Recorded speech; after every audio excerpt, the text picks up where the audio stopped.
Vanish by Barron Darby. Chapter 31. The night the call came in did not announce itself as something that would fracture a life, yet from the very first ring, it carried a weight that pressed against the edges of everything I believed to be stable. I had just settled into bed after returning from the conference, my mind still crowded with conversations, presentations, and the quiet calculations that came with running a newsroom. The room was dim, lit only by the faint glow of the digital clock, and Maxine's steady breathing beside me had begun to pull me toward sleep. Then the phone vibrated sharply against the nightstand, its sound crawling through the silence with a persistence that felt almost urgent. I reached for it without thinking, already aware that whatever waited on the other end would not be simple. My voice came out rough, barely formed as I answered, but the moment I heard Chief Reggie Newman, the haze of sleep vanished completely. His tone was measured, but there was a density behind it, something that made the air in the room feel heavier than it had a second before. We had known each other for years, exchanging pleasantries at community events, building a quiet respect that required no explanation.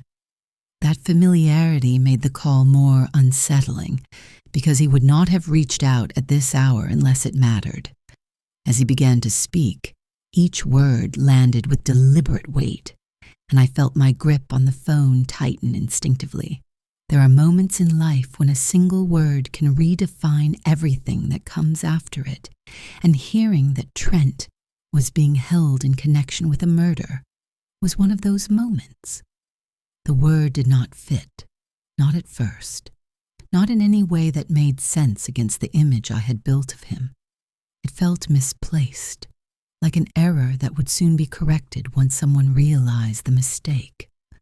But the chief did not hesitate, did not soften his phrasing, and as he spoke about evidence, about circumstances that could not be ignored, something inside me shifted.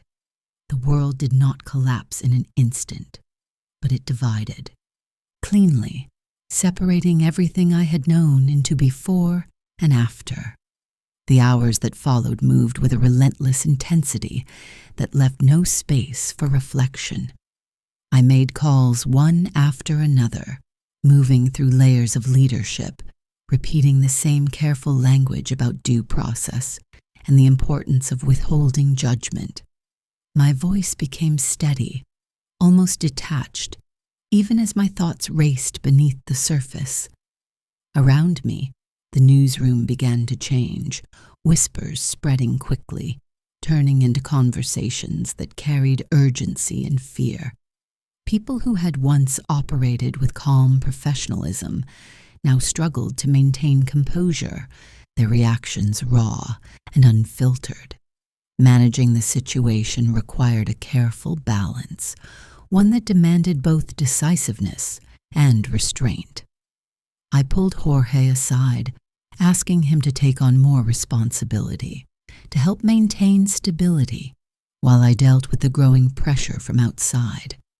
Human resources called repeatedly, their questions precise and unrelenting, seeking clarity where none yet existed.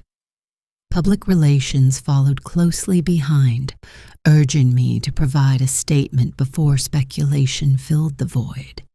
When I finally approved the release, the wording felt fragile, a narrow path between acknowledgement and neutrality. Even after it was sent, there was no relief, only the awareness that this was far from over. The voicemail from Mega Mattress arrived at the worst possible moment, carrying a tone that attempted politeness, but could not conceal its finality. They spoke about values, about their inability to remain associated with the situation, and their decision to withdraw their advertising felt like a door closing. I called them back immediately. Then again, each attempt met with silence that echoed louder than any conversation could have. It was not just a financial loss. though that alone was significant, but a signal to others watching from a distance. Their departure suggested that trust had already begun to erode, and rebuilding it would not be simple. By midweek, the story had expanded beyond anything we could contain, spreading across outlets that dissected every detail with relentless focus.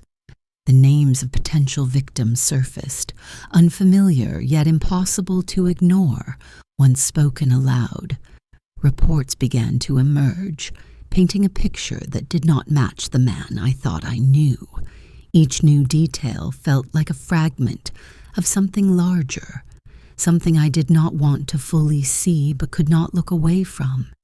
Sleep became impossible, replaced by long hours spent pacing and scanning updates, searching for something that might make sense of it all. Maxine tried to ground me, offering quiet support in ways that did not require words, but nothing could quiet the noise in my mind. The house felt altered, its familiar spaces no longer offering comfort, but instead holding the weight of everything unfolding. I replayed conversations with Trent, searching for moments that might have hinted at something beneath the surface. The version of him I had trusted no longer matched the one being described, and that gap created a tension that refused to settle.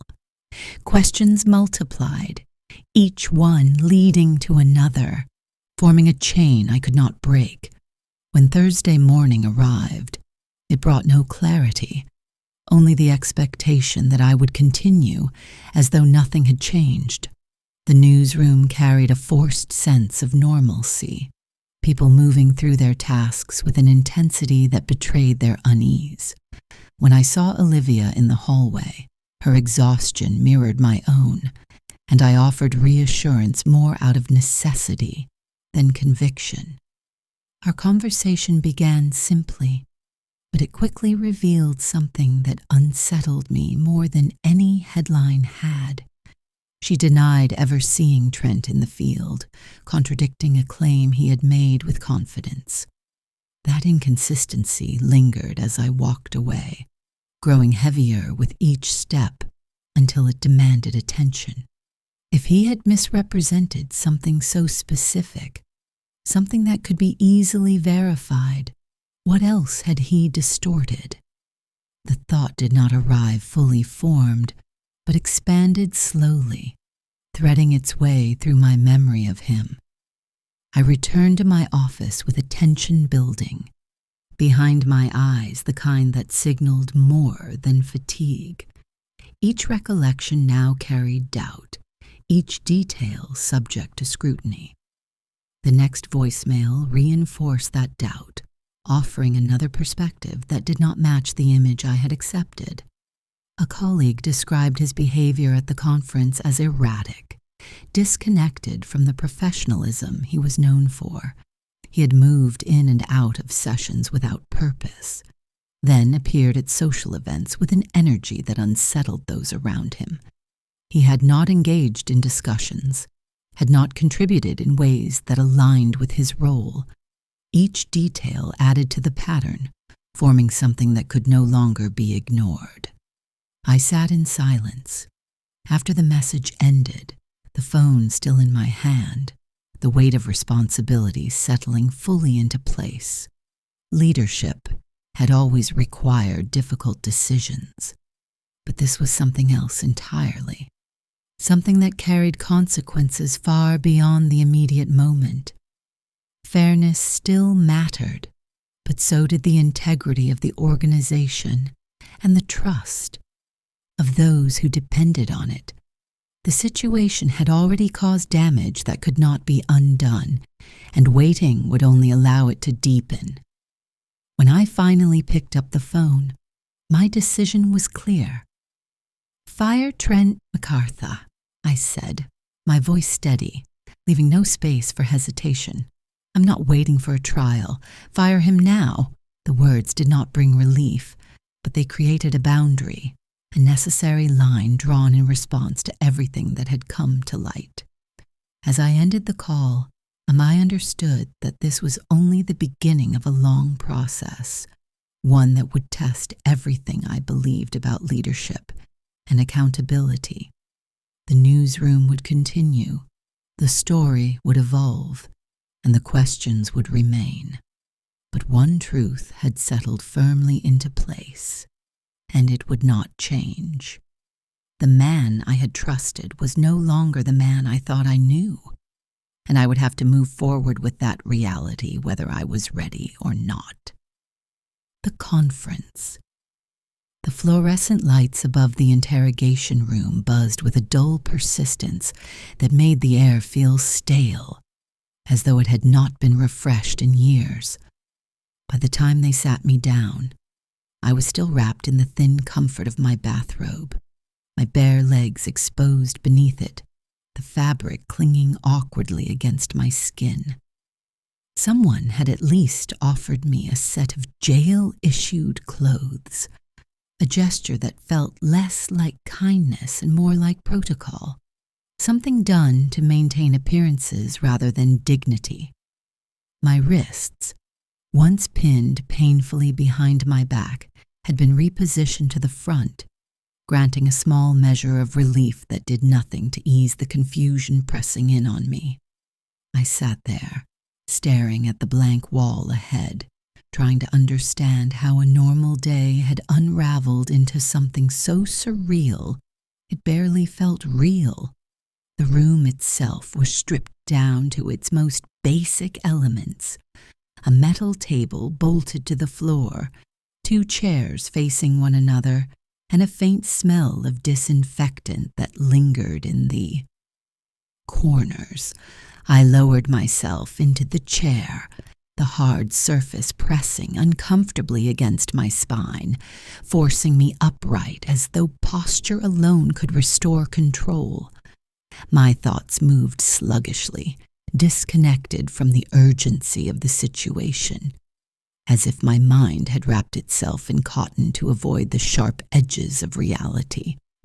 Somewhere in the back of my head, I clung to the belief that this was temporary, that Bill would arrive, that a mistake would be acknowledged, and that I would walk out of there with my reputation intact.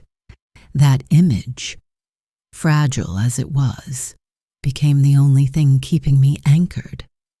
Across from me sat 2 detectives, their presence filling the room in a way that made it feel even smaller. The first was a heavy-set man with a stomach that pressed against the edge of the table, his thinning hair revealing patches of scalp that caught the harsh overhead light. His partner, in contrast, carried himself with a quiet intensity, his dark hair neatly kept, his eyes sharp and watchful, and his voice colored by an accent that hinted at a life lived far beyond this room. They did not rush into their questions, instead allowing the silence to stretch, to settle over me like a weight I could not shrug off. It was a tactic, I realized, one meant to make me uncomfortable, to force me to speak first. I leaned forward slightly, my hands resting awkwardly on the table, the cuffs limiting even the smallest movement. "This is a terrible misunderstanding," I said, my voice coming out more strained than I intended, each word carrying a mix of disbelief and rising frustration. "I haven't done anything, not one thing. I'm an innocent man, and you're treating me like a criminal." The heavier detective did not react immediately, his expression unreadable as he studied me, then spoke in a tone that was firm but not raised. "Be quiet and answer our questions," he said, the words landing with a finality that left no room for argument. The second detective took over, his voice calm but edged with something sharper, something that suggested he was less interested in my explanations and more focused on uncovering contradictions. He began with basic questions, confirming my name, my address, details that felt almost insulting in their simplicity given the circumstances. I answered each one, my responses clipped and impatient, my mind racing ahead to what I knew would come next.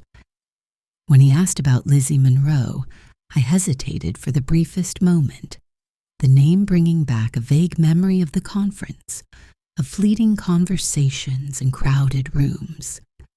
I met someone by that name, I admitted, choosing my words carefully. But we barely interacted. I never saw her again. The shift in their demeanor was subtle, but unmistakable, the air in the room tightening as though something had just fallen into place. So you have no idea how her wallet and cell phone were buried in your backyard? The second detective asked, his tone now carrying a pointed edge. The question hit me like a physical blow, knocking the breath from my lungs as I struggled to process what he was implying. No, I said quickly, shaking my head, my voice rising, despite my efforts to keep it steady. No, that's impossible. This has to be some kind of setup, a hoax. Is she trying to frame me? Is this my ex-wife? Have you talked to her? The heavier detective raised a hand slightly, as though signaling for calm, though his eyes remained fixed on me with a steady intensity. Why don't you start by telling us what happened after you left the conference? He suggested, his tone softening just enough to feel almost reassuring. I took a long breath, trying to steady myself, to pull together a narrative that made sense, that would cut through whatever madness had brought me there. Nothing happened, I said, forcing the words out slowly. I got on a plane, came home, went to a bar for a couple of drinks, then went home and slept. I was sick the next day, stayed in, even called out of work, which I never do. As I spoke, I could feel my frustration building, the pressure in my chest rising with each sentence as I relived the events I knew to be true. Then Tuesday came and everything went crazy, I continued, my voice growing, louder despite myself. Police at my door, dragging me out of bed, accusing me of something I didn't do. This is insane, and I'm going to sue every one of you for this. The detectives exchanged a brief glance, neither reacting to the threat, their focus remaining firmly on the facts as they saw them. So you never saw Lizzie again? The second detective pressed, his tone unwavering. No, I snapped, the repetition beginning to wear on me, my patience thinning with each question that seemed to circle back to the same point. She didn't come back to Atlanta with me. I was on that plane alone. You can ask anyone from the conference, ask Dorothy from Boston, ask Alan from Kalamazoo. They saw her leave early. I'm telling you, she disappeared, and I never saw her again. My words came faster now, the urgency behind them fueled by a growing sense that I was not being heard, that the truth was slipping through the cracks of their investigation. The questions continued, branching into every aspect of my life, my job, my relationships, even my childhood, as though they were building a profile piece by piece. I answered as best I could, my mind struggling to keep up with the pace, the details blurring together as fatigue and stress began to take their toll. At some point, I made the decision not to mention skipping the mental health session at the conference, a choice driven by instinct as much as logic. Admitting that detail would place me in the same timeline as Lizzie, and worse, it would expose a lie I had told Bill, something I knew he would not forgive. I convinced myself I could explain it later if necessary, that it was a minor omission compared to the chaos unfolding around me. Time lost its meaning as the interrogation dragged on, the relentless questioning wearing me down until my thoughts felt fragmented and scattered. I kept circling back to the same conclusion, that Lizzie had to be behind this, that there was no other explanation that made sense. The idea took hold, growing stronger with each unanswered question, each piece of evidence they claimed to have. It was easier to believe in a setup, in some elaborate scheme, than to accept that something far more sinister was at play. I clung to that belief, repeating it in my mind like a mantra, hoping it would anchor me to something solid. Then, without warning, the heavier detective leaned forward slightly, his expression hardening as he delivered the next piece of information. "Can you explain why blood and hair were found in your apartment?" he asked, his voice cutting through the room with a precision that left no room for misinterpretation. The words seemed to echo, bouncing off the walls as my mind struggled to process them. "What?" I said, my voice barely above a whisper, my composure finally cracking as panic surged through me. "What are you talking about?" He reached into a manila folder, pulling out photographs and sliding them across the table toward me with a deliberate motion. My hands trembled as I looked down, the images blurring for a moment before coming into focus, revealing items I did not recognize, things that felt entirely foreign. "Can you explain why these were found in your jacket?" he asked, his tone steady, as though discussing something mundane rather than something that could destroy my life. I stared at the pictures, my mind scrambling for an explanation that would make sense of what I was seeing. "I swear," I began, my voice faltering, the words catching in my throat as fear took hold. "I have no idea what this is." The second detective spoke again, his voice sharper now, pressing the point with an intensity that made it impossible to ignore. He mentioned evidence, details that painted a picture I did not recognize, a narrative that felt imposed upon me rather than something I had lived. The name, Chanel, surfaced, triggering a faint memory of a woman at a bar, a brief encounter that now seemed to carry far greater weight than it should have. I opened my mouth to respond, to explain, but the words would not come, trapped somewhere between thought and speech, as the reality of the situation closed in around me. The room felt smaller, the air heavier, as though the walls themselves were pressing inward. "It's not looking good for you," the heavier detective said quietly, his voice almost sympathetic, though the implication behind it was anything but comforting. "Why don't you tell us what really happened?" I sat there, staring at the table, the photographs, the two men across from me, and for the first time since this had begun, the certainty I had clung to began to waver. The story I had built in my mind, the belief that this was all a mistake that would soon be corrected, no longer felt as solid as it had before. Doubt crept in, subtle at first, then stronger, as I realized that whatever was happening, it was far more complicated than I had allowed myself to believe. And in that moment, surrounded by evidence I could not explain and questions I could not answer, I felt something unfamiliar settle in my chest, a quiet, creeping fear that refused to be ignored. Rather than something tied to my life, $1 million, the kind of figure that belonged to corporate deals and political campaigns, not to a man who had spent his career sitting behind a desk running a newsroom.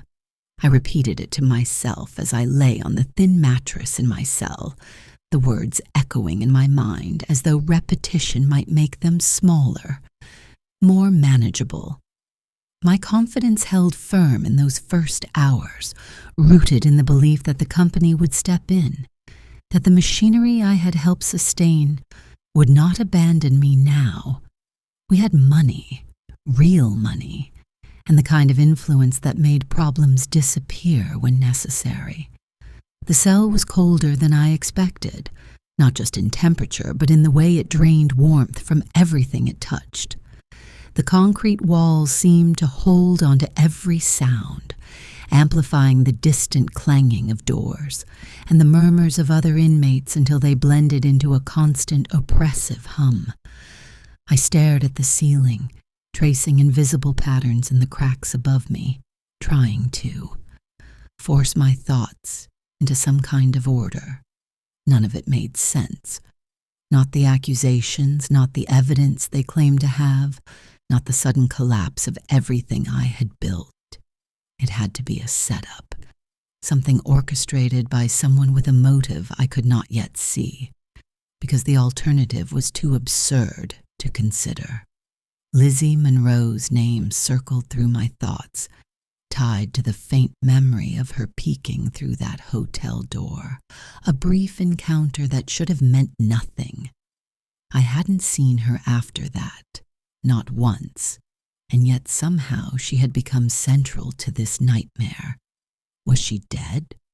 Or was this some elaborate lie meant to trap me in a web I couldn't escape? If she was gone, then it was tragic, but it had nothing to do with me, nothing at all, and that certainty became something I clung to as everything else unraveled.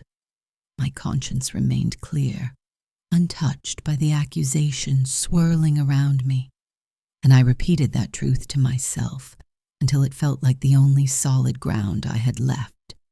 When they told me I had 3 phone calls, it felt like being handed a lifeline that could either pull me out or snap under the weight of everything pressing down on me. I chose Bill first, of course, because he was the logical starting point, the man who understood both the business and the stakes better than anyone else. As the automated voice announced that the call was coming from the jail and might be recorded, I felt a flicker of irritation at the formality, as though it was another unnecessary barrier between me and the resolution I expected. Then there was a beep, and his silence filled the space where reassurance should have been. I launched into my explanation without hesitation, the words spilling out faster than I could regulate them, driven by urgency and a need to assert my innocence before doubt could take hold. I told him how ridiculous it all was, how twisted and baseless the accusations were, how I had done nothing wrong and never even seen Lizzie after that first day. I mentioned the other name they had thrown at me, Chanel, insisting I had no idea who she was, that this entire situation was built on lies. In my mind, the path forward was clear: a lawsuit against the police, a public vindication, and a return to normalcy that would make this all feel like a bad dream. I expected him to agree, to reassure me, to confirm that the company would handle the bail and get me out of there immediately. Instead, there was silence, long enough to feel like something had gone wrong with the connection. I asked if he was still there, my voice edged with impatience, and when he responded, the tone in his voice was different, heavier, as though something had already been decided. When I pressed him about getting out, about how soon I could expect to walk free, his answer landed with a finality that knocked the air from my lungs. The company would not be posting bail, he said, and I would have to remain where I was until the trial. For a moment I thought I had misheard him, that the words had come through distorted, but the silence that followed confirmed the truth. The disbelief turned quickly into anger, rising from deep within me and spilling out before I could contain it.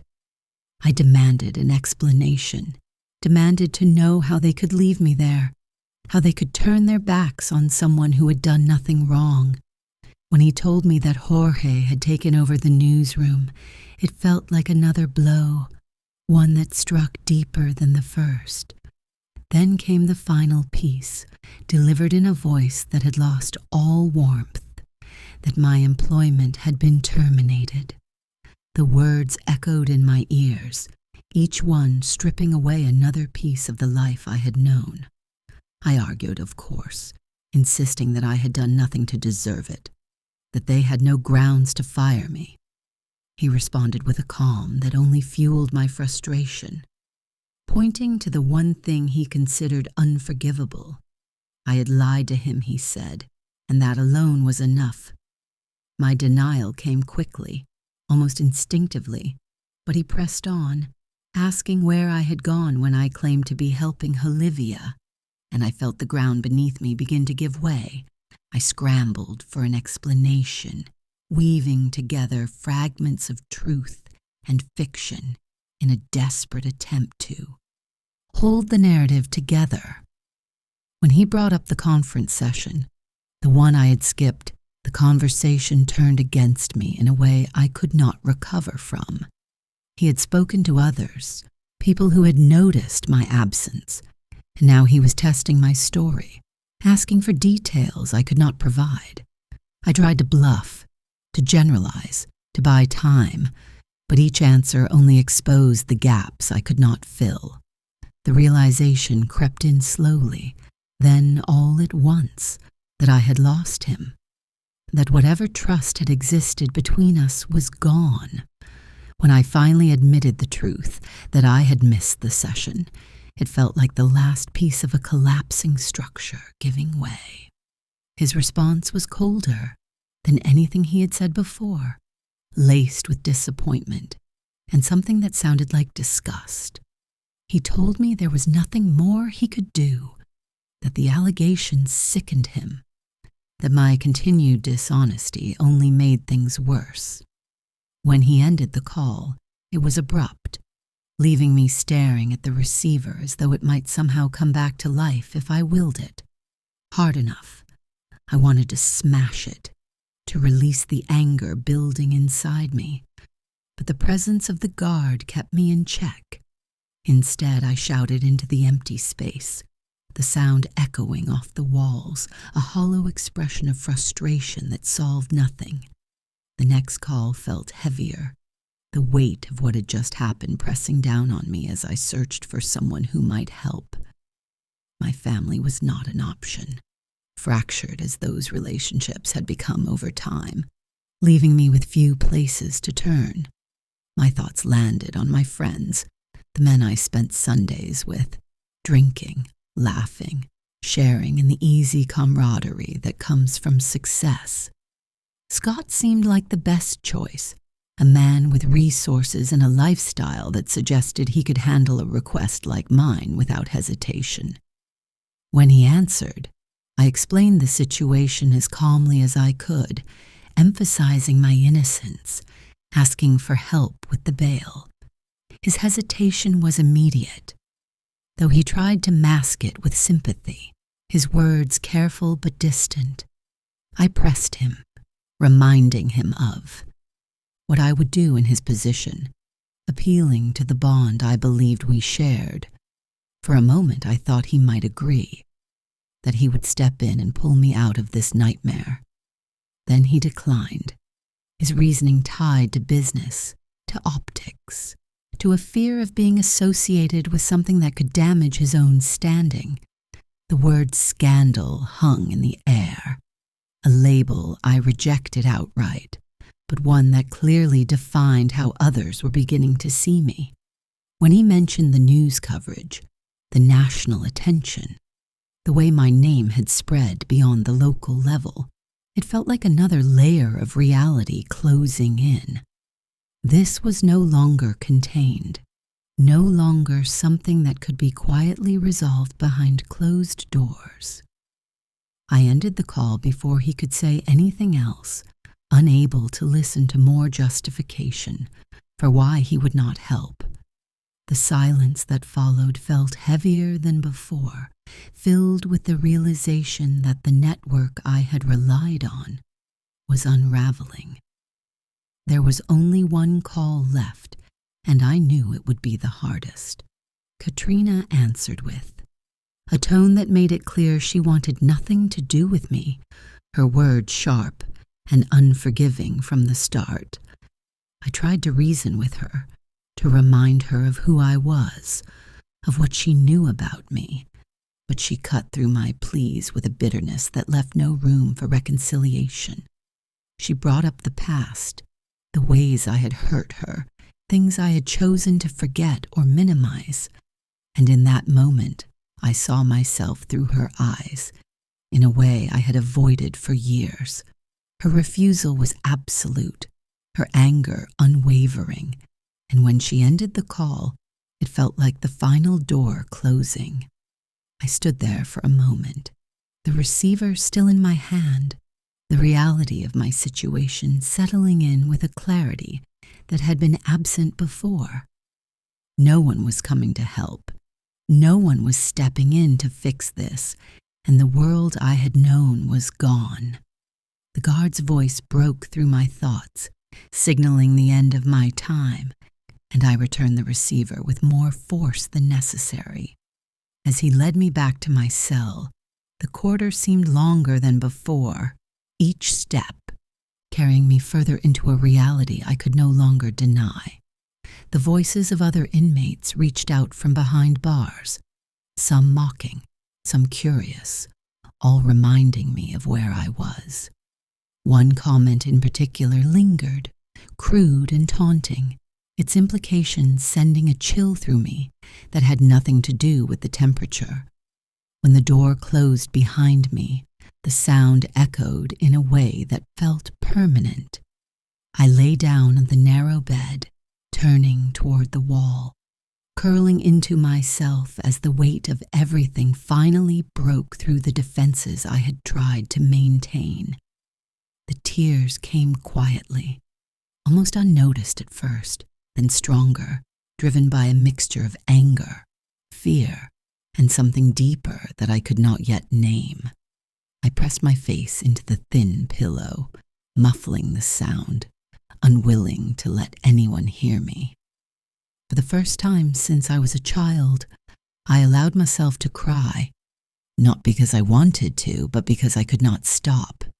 The questions returned, circling endlessly, searching for answers that remained out of reach. How had this happened? How had everything unraveled so completely, and what had I missed along the way? I tried to piece it together, to find some thread that would lead me back to clarity, but each attempt ended the same way, with confusion and a growing sense that I was in deeper than I could comprehend. The darkness of the cell wrapped around me, and as exhaustion finally began to take hold, I realized that whatever came next, it would not be anything like the life I had known before. Chapter 34.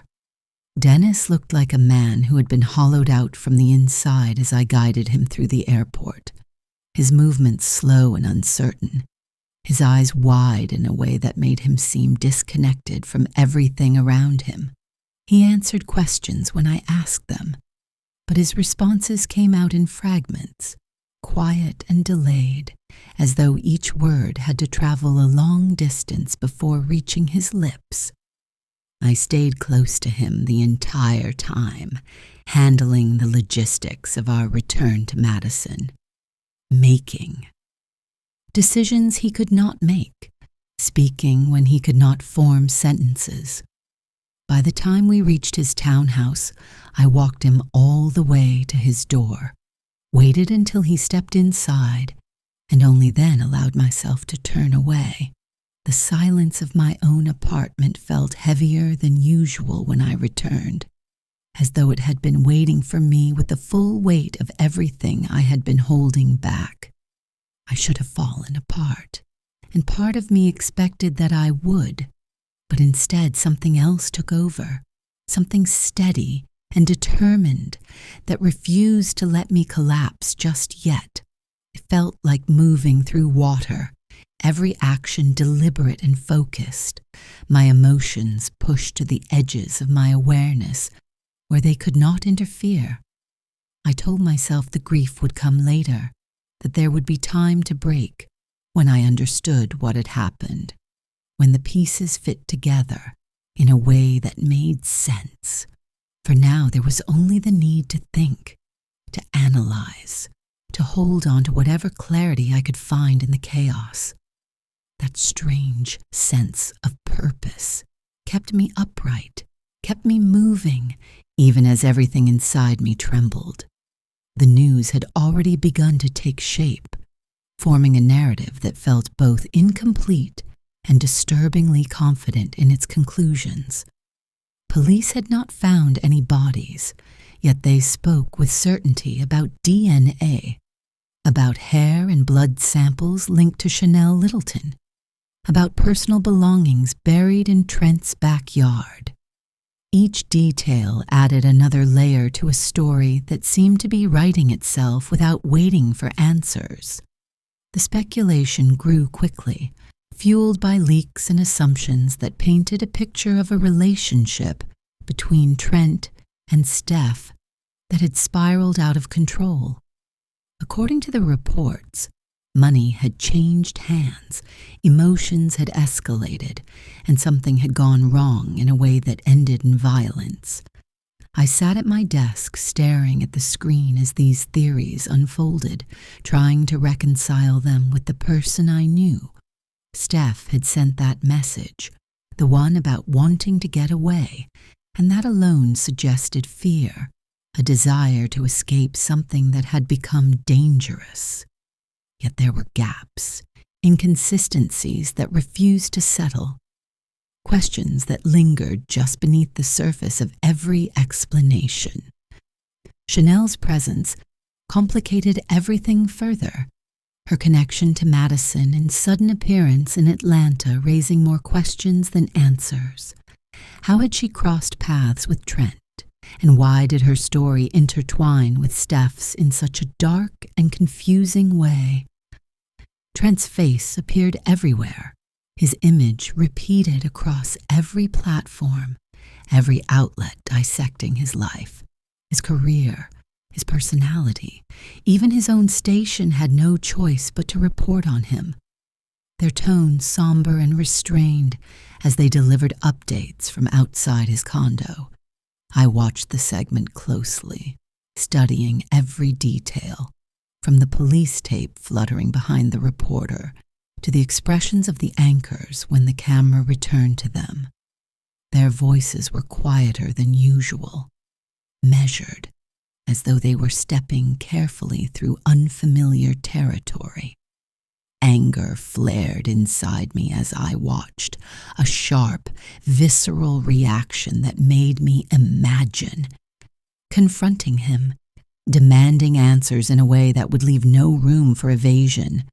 And yet, beneath that anger, there was something else, something quieter, but far more persistent.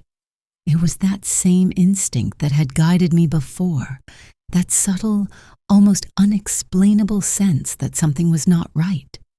If Steph had truly found someone she cared about, someone she wanted to spend time with, why had she kept it hidden from us? Why invent a story about a brother? Why create a layer of deception that served no clear purpose? Those questions lingered, refusing to be dismissed, pushing me to look deeper rather than accept the narrative being handed to us. I opened a new tab and pulled up Trent's profile, his face filling the screen with a confidence that now felt misplaced. His smile was polished, almost rehearsed, the kind of expression designed to project success and certainty. The background behind him, the station logo, reinforced that image, presenting him as a figure of authority and accomplishment. As I scrolled through his profile, a pattern emerged, one that spoke of ambition without roots, of someone constantly searching for the next opportunity rather than building something lasting. I had seen that type before, people who treated each position as a stepping stone rather than a destination. His posts reinforced that impression, each one centered on achievements, awards, moments designed to showcase his success. The captions were self-congratulatory, framed in a way that highlighted his role while minimizing the contributions of others. It was a curated version of himself, carefully constructed and presented to the world, and now it felt hollow, disconnected from the reality unfolding around him.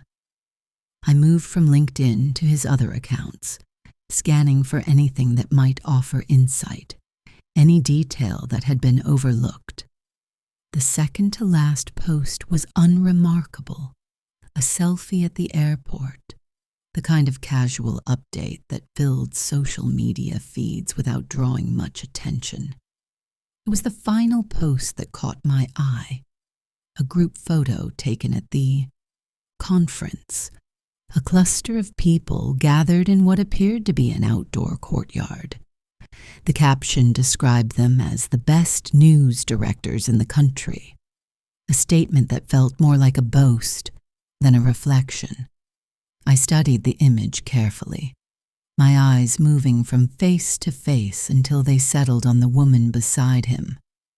Her head was turned slightly, obscuring most of her features, but the pink blazer stood out, unmistakable in its color and cut. It was Lizzie, or at least it appeared to be, though the lack of a clear view of her face created a subtle unease. I clicked on the list of interactions, noting who had engaged with the post, who had acknowledged it. The others had liked it, shared it, participated in the small ritual of social validation that accompanied these moments.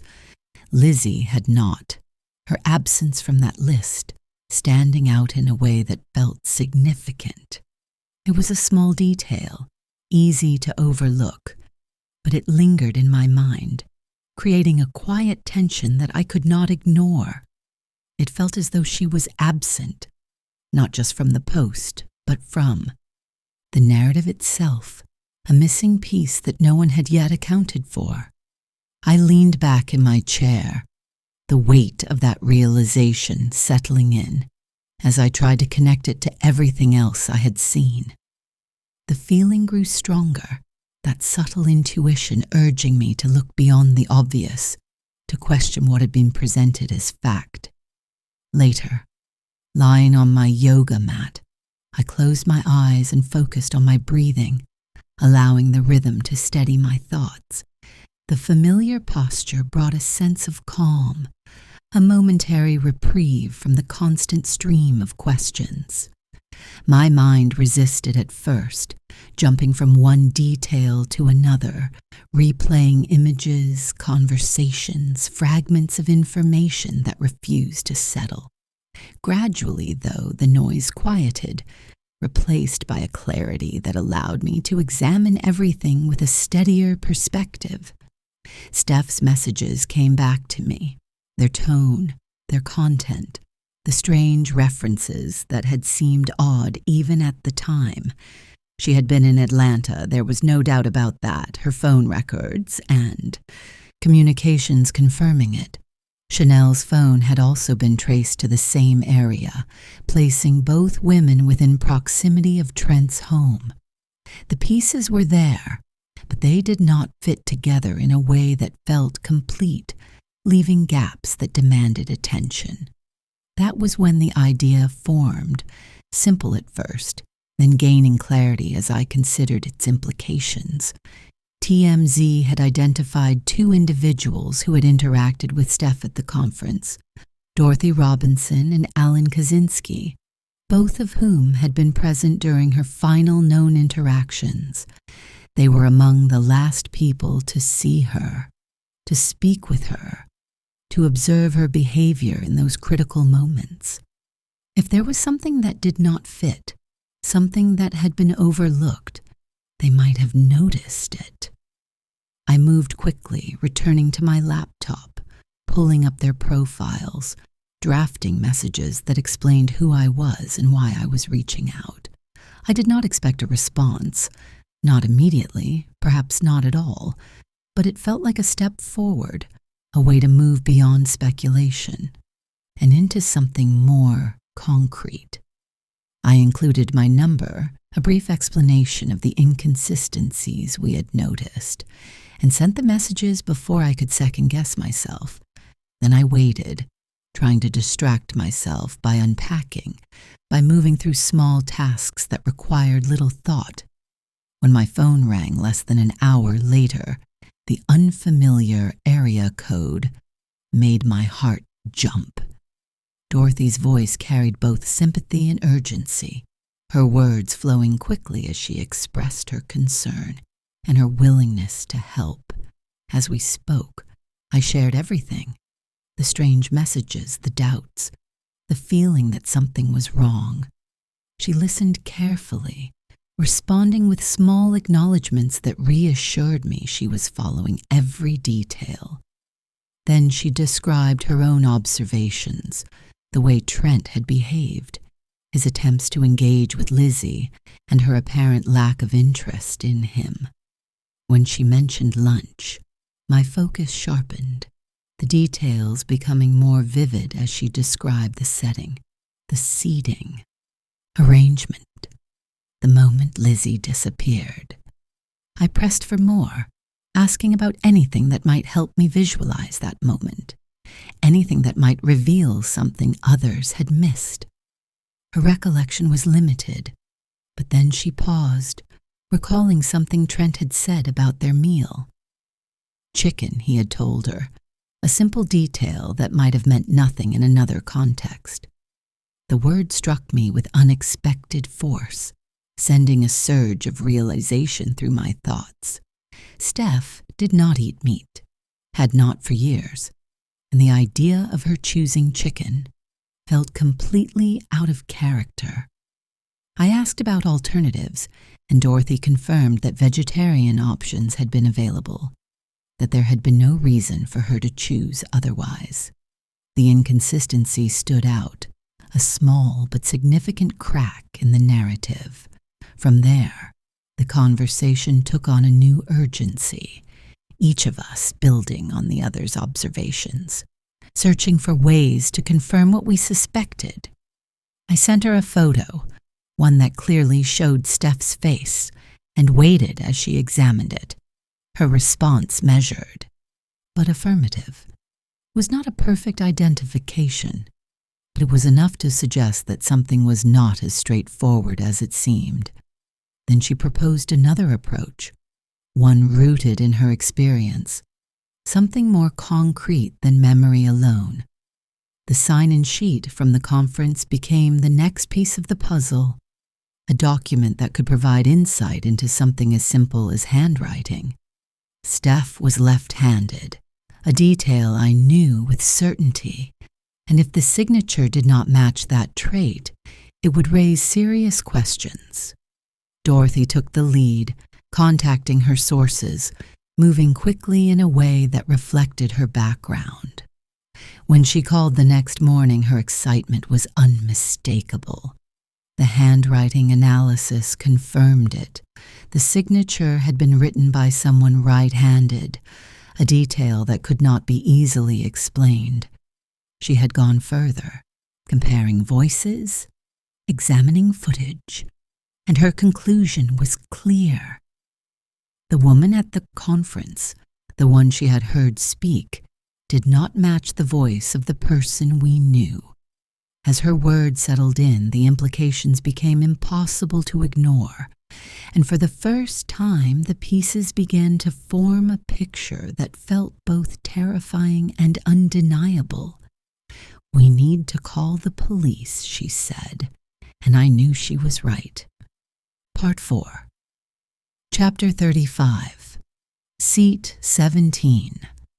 A felt like a doorway rather than a destination, a narrow threshold between the life I had been trapped in and something new that pulsed with possibility.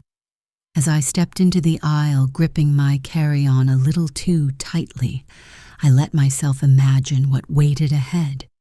A version of me that smiled more easily, breathed more freely, and didn't flinch at the sound of a raised voice.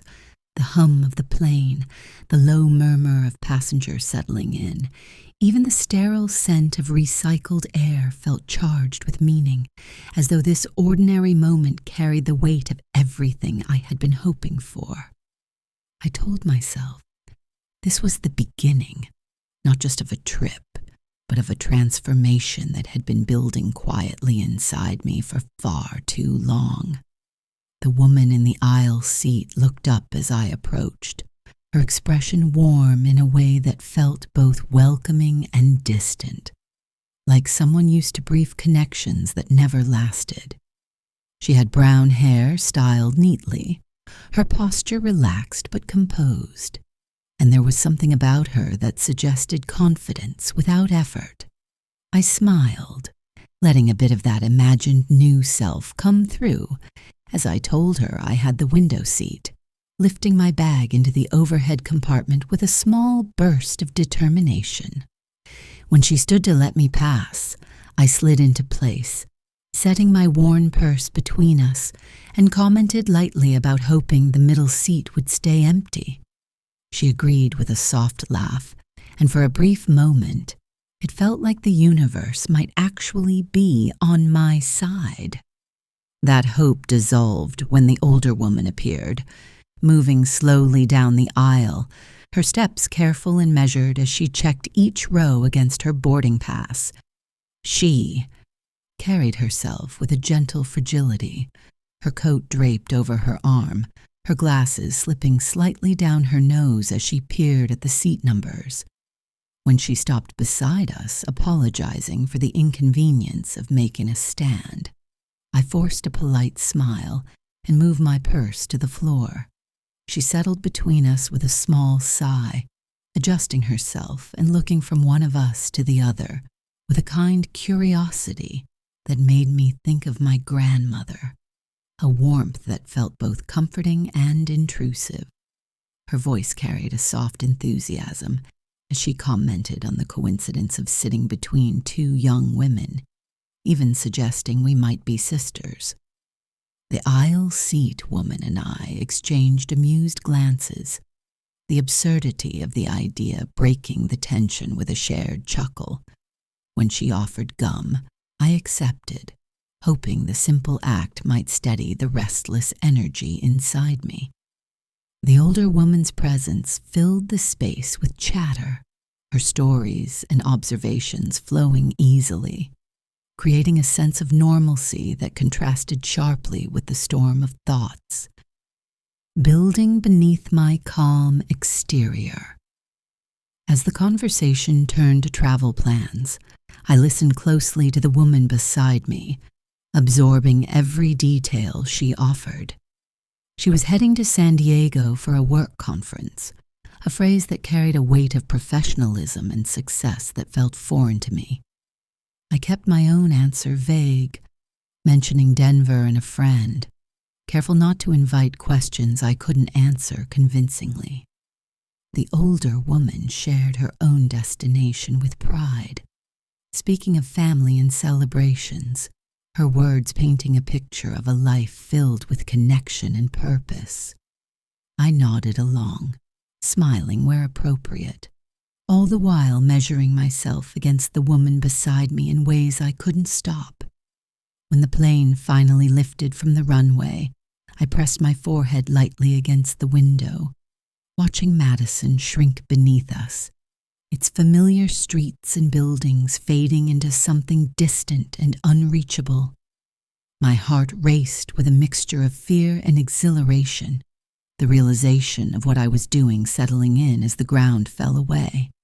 This was real, I told myself, this escape, this chance to start over, and for a moment it felt like everything I had ever wanted was within reach. The clouds swallowed the view, and I leaned back, letting the rhythm of the flight carry me forward. Once we reached cruising altitude, the older woman excused herself to use the restroom, and when she returned, she announced her plan to move to an empty seat a few rows back. Her departure felt like a release, the space between us suddenly opening in a way that made everything feel more immediate, more focused. I picked up my purse and placed it between us again, mirroring the movement of the woman beside me, and for the first time, I really looked at her. Without the older woman between us, her presence became clearer, sharper, revealing details that had been obscured before. Her clothes were simple but elegant, the kind of understated quality that spoke of money without needing to announce it. The faint scent of her perfume reached me, replacing the earlier mix of mothballs and powder with something light and floral. Her watch caught my eye, its sleek design hinting at features I could only guess at, and the pearls in her ears seemed effortlessly perfect. Everything about her suggested a life that moved smoothly, a world where opportunities appeared and were taken without hesitation. I introduced myself, letting the name feel both familiar and distant as it left my lips, and she responded with hers, Lizzie, a name that seemed to fit her perfectly. As we talked, the conversation unfolded naturally, her voice steady and engaging as she explained her role as a news director. I listened intently, fascinated by the scope of her responsibilities, the way she described managing teams, making decisions, shaping the stories that reached people's lives. It was a world I had only glimpsed from the outside, one that now felt tantalizingly close, as though I could reach out and touch it. She spoke about her life with an openness that surprised me, sharing details about her son, her divorce, her routines and habits in a way that made her seem both accomplished and approachable. I asked questions, partly out of curiosity, partly out of something else I couldn't quite name, a need to understand her, to map out the contours of her existence. When she asked about me, I answered quickly, offering a version of myself that felt safe, that wouldn't invite too much scrutiny. The lie came easily, shaped by instinct, and I watched her accept it without question. A small victory that sent a ripple of something sharp and electric through me. As the conversation deepened, a thought began to form. Small and almost insignificant at first, like a distant flicker of light. It grew slowly, fed by each detail she shared, each glimpse into her life that contrasted so starkly with my own. I studied her face more closely, noting the similarities that the older woman had mentioned, the ways our features aligned just enough to suggest a connection. The idea settled into place with a quiet certainty, and I felt my pulse quicken as I considered what it might mean. My eyes drifted to the purses between us, the physical embodiment of our lives sitting side by side. Hers was structured, elegant, a soft shade of blue that felt almost deliberate in its calmness. Mine was worn, frayed at the edges, a reflection of years of use and compromise. The contrast was stark, undeniable, and it sparked something inside me that I could no longer ignore. What if I could step into her world, even for a moment, even just enough to change my own trajectory? The thought felt dangerous, absurd even, but it refused to leave, circling back with increasing clarity. I imagined the contents of her purse, the identification, the cards, the access they represented, and my mind began to race ahead, constructing possibilities that seemed both impossible and tantalizingly real. It was a chance, I told myself, a break that had been placed directly in my path, something I had asked for without knowing how it would come. The idea took hold, growing stronger with each passing second, until it felt less like a fantasy and more like a plan waiting to be executed. When I excused myself to use the restroom, my legs felt unsteady, my heart pounding with a nervous energy that made it difficult to think clearly. Inside the cramped space, I locked the door and leaned against it, trying to steady my breathing. The noise of the plane seemed louder here, the vibrations more pronounced, as though the entire world was urging me forward. I closed my eyes and counted backward, forcing myself to focus, to move beyond the fear and into something sharper, more decisive. Returning to my seat, I felt the moment approaching, the opportunity narrowing as the plane began its descent. When Lizzie stood to use the restroom, leaving her purse behind, the air around me seemed to still, every sound fading into the background. My hands trembled as I reached for it, the movement both deliberate and surreal, as though I were watching myself from a distance. The zipper slid open with a soft sound, and I found her wallet quickly, its smooth surface cool against my fingers. Inside, everything was there. Her license, her cards, her life condensed into something tangible and accessible. I took the license, slipping it into my own purse with a care that felt almost reverent, and then hesitated, the weight of what I was doing pressing down on me. Time seemed to compress, each second stretching and snapping as I returned the wallet, closed the purse, and reached for my phone just as she came back. My heart raced, the stolen card hidden against me like a secret that could explode at any moment. For the rest of the flight, I pretended to sleep, my body angled just enough to keep her in view. Every movement she made sent a jolt of panic through me. Every glance toward her purse, a potential unraveling of everything I had just done. My thoughts spiraled, jumping between confidence and doubt, between the thrill of possibility and the fear of being caught. I told myself to stay calm, to think, to plan, even as my nerves threatened to overwhelm me. By the time we began our descent, the reality of what I had set in motion settled in fully, bringing with it a new wave of questions. Where would I go? What would I do? How? Would I turn this single act into something sustainable? The plan that had once felt distant and abstract now stood directly in front of me, demanding action and precision. I could not afford mistakes. Not now. Not when everything depended on what came next. As the plane touched down, I felt a strange sense of clarity, a focus that cut through the chaos of my thoughts. This was my moment, my chance to step into a different life, and I would not let it slip away. The past, with all its weight and pain, receded behind me, replaced by the sharp, immediate urgency of the present.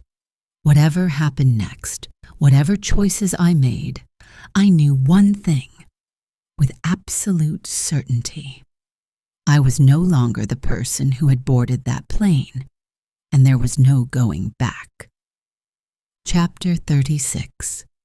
The Hilton rose ahead of me like something out of a different world, its glass facade reflecting the soft glow of streetlights and passing cars, as if it existed just slightly outside reality. I eased the van into a parking spot with a direct view of the lobby, keeping the engine running for a moment longer than necessary, my hands resting on the steering wheel as I studied everything inside. Through the wide windows, I could see the front desk clearly. The clerk slouched slightly in her chair, her attention fixed on the small glow of her phone.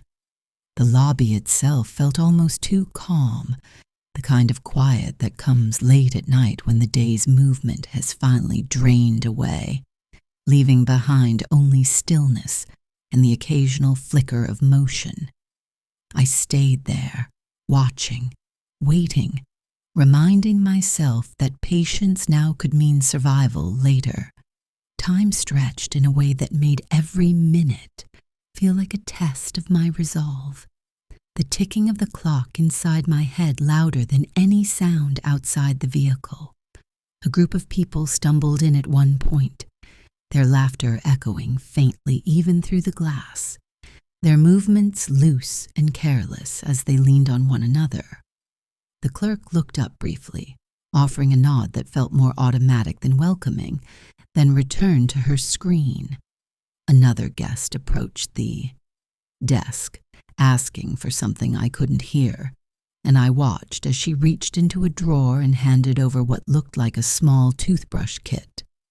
Each interaction became a lesson, a pattern I absorbed and stored away, noting how people moved, how they spoke, how they navigated the space without hesitation.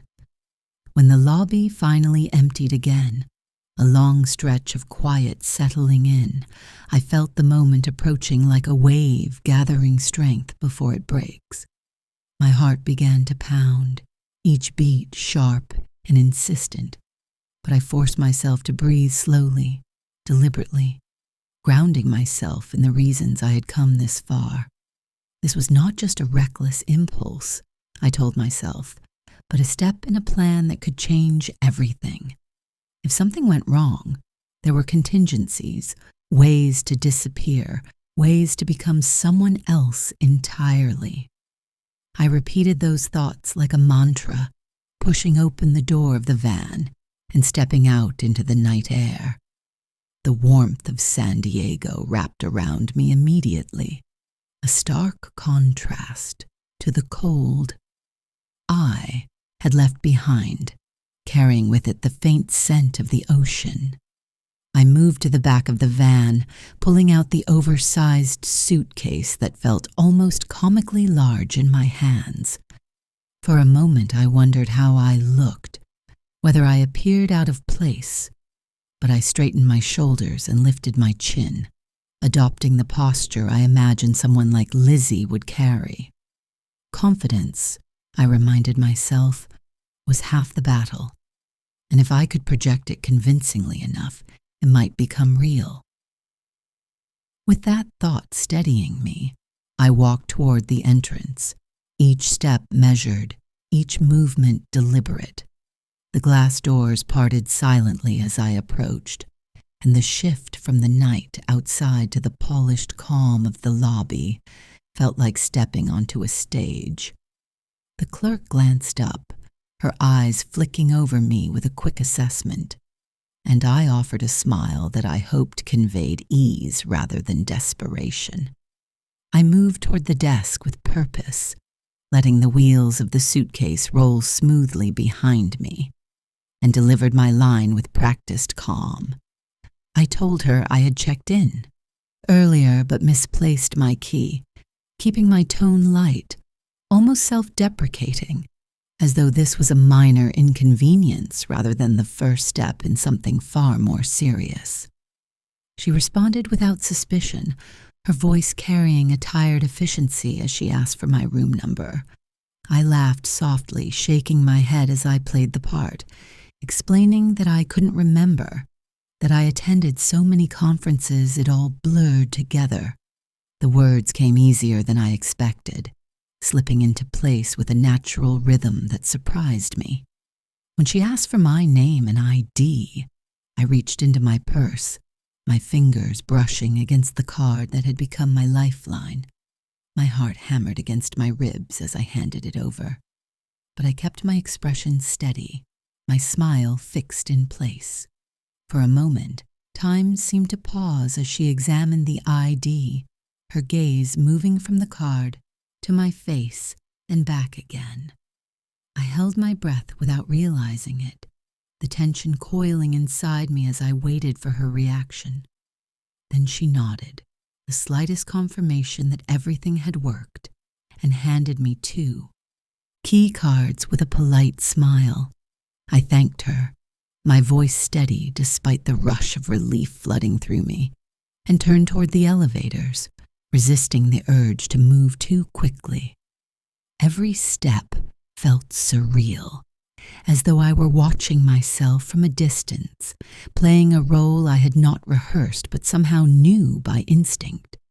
The elevator ride was quiet, the soft hum of machinery and the muted lighting creating a sense of isolation that allowed my thoughts to catch up with me. I stared at my reflection in the mirrored wall, studying the person looking back at me, searching for any sign that might betray what I had just done.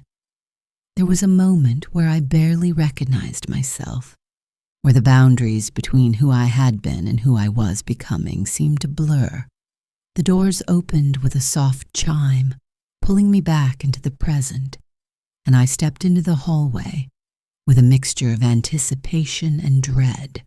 The corridor stretched out in both directions, its carpet muffling my footsteps, its silence almost absolute. I rolled the suitcase slowly, the sound of its wheels the only interruption to the stillness, and followed the numbers until I reached the door marked 6:30. Standing there, I felt the weight of everything I had set in motion pressing down on me, the reality of what I was about to do settling in with a clarity that made my chest tighten. A new doubt crept in, sharp and insistent, as I considered the possibility of an additional lock, something that might stop me at the final moment. The thought lingered, threatening to unravel my confidence, but I pushed it aside, focusing instead on the task at hand. I leaned closer to the door, listening carefully, straining to pick up any sound that might indicate movement inside. There was only a faint hum, perhaps the television, but nothing else. No voices, no footsteps.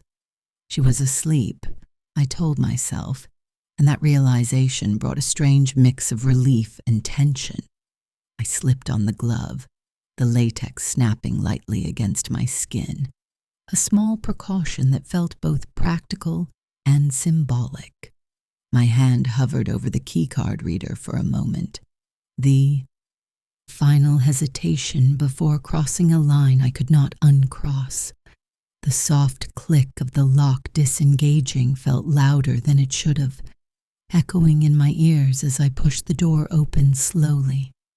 I braced myself, half expecting resistance, but the door moved freely, revealing a dimly lit room bathed in the glow of a television screen. She lay on her side, her breathing steady, the rise and fall of her chest visible even in the low light. The familiar theme of an old sitcom drifted through the room, its cheerful tone clashing with the gravity of the moment. I stepped inside, closing the door quietly behind me, and stood there for a moment, letting my eyes adjust, taking in every detail. The room spoke of comfort and order, her belongings arranged neatly, her clothes hanging in the closet, her shoes lined up with a precision that suggested care and attention. Her purse sat on the dresser, a silent reminder of how this had begun, how a single moment on a plane had led me here. I moved carefully, placing the suitcase against the wall, setting my own things aside as I surveyed the space. The bathroom door stood slightly ajar, revealing expensive products, tools I had only ever seen in magazines or on the shelves of stores I couldn't afford to shop in. Everything about her life felt curated, deliberate, a stark contrast to the chaos I had left behind. When I reached her bedside, I noticed the bottle on the nightstand, its label catching the light as I picked it up. The name was familiar, a connection to a past I couldn't quite escape, and I felt a strange sense of irony as I realized what it meant. She was deeply asleep, the medication ensuring it, and that knowledge settled something inside me, a small reassurance that what I was about to do might go unnoticed. I adjusted the volume of the television, letting the sound fill the room just a bit more, a layer of noise that could mask anything else. Standing there, looking down at her, I felt the moment stretching, expanding into something larger than I had anticipated. This was no longer just about money or escape. It had become something else, something tied to every frustration, every injustice I had carried with me. The image of her, comfortable, secure, untouched by the struggles that had defined my life, stirred something deeper, something that felt like a reckoning. I told myself stories about her, about what her life must have been, about the advantages she had been given, the ease with which she moved through the world. The pillow lay nearby, soft and inviting, an ordinary object that suddenly felt heavy with possibility. I picked it up slowly, my hand steady despite the storm inside me, and positioned myself beside her. There was a moment, brief but profound, where everything seemed to pause, where the weight of the decision pressed down on me with undeniable force. I could walk away, I realized. I could leave, return everything, abandon this plan and find another way. Or I could continue, step forward into something that would change everything irrevocably. I closed my eyes for a second, drawing in a breath that felt like the last moment of hesitation I would allow myself. The room was quiet except for the television, her breathing steady, the world outside unaware of what was about to happen within these walls. When I opened my eyes again, the doubt had receded, replaced by a clarity that felt both terrifying and inevitable. I moved closer, the pillow in my hands, and let the decision carry me forward into whatever came next. Chapter 37. Paolo's face was the first thing that filled my mind as I stood over the bed, the pillow gripped tightly in my hands, my breath shallow and uneven. It came to me with a clarity that startled me, not the softer version of him from the beginning, but the one I knew best, the one that had defined my days and haunted my nights. In my imagination, he lay beneath the pillow instead of her, smaller, weaker, stripped of the dominance he had always held over me. I let myself believe that for a moment, let the image harden into something real enough to act upon, something that could fuel the strength I needed to follow through. Then another face slipped in, uninvited and sharp, Allison's laughter cutting through the quiet like shards of glass. Her voice echoed with cruel precision, repeating the words that had burned themselves into me years ago, mocking, belittling, reminding me of exactly where I had always stood. I could hear it as clearly as if she were standing in the room, her tone dripping with disdain, her smile twisted with superiority. The memory did not fade when I tried to push it away, but instead grew louder, pulling in another presence, my mother's voice layered on top, softer but no less cutting. I saw her again, dismissive and cold, speaking as though I were a burden she had never wanted, her words lingering in the air long after they were spoken.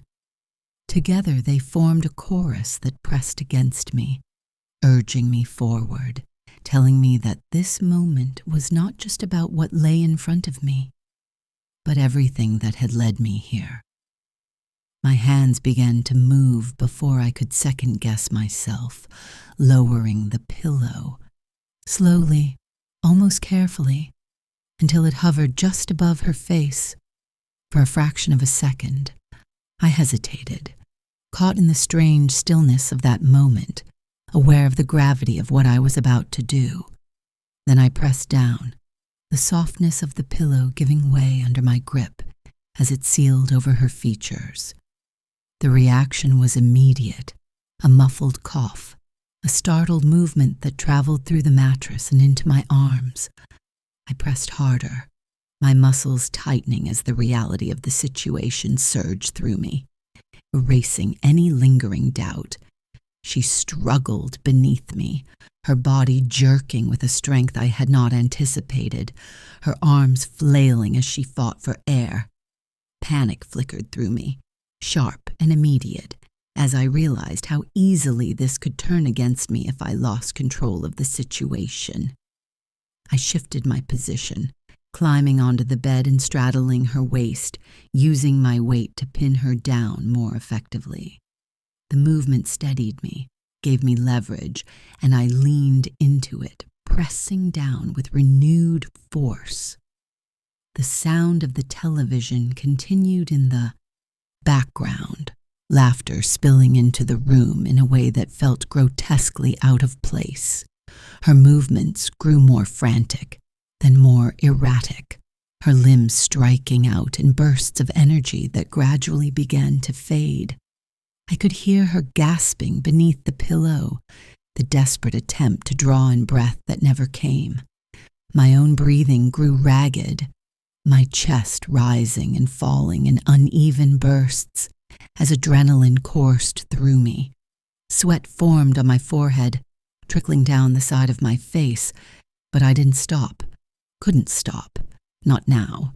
The voices in my head had quieted, replaced by a singular focus that narrowed my world down to this moment, this action.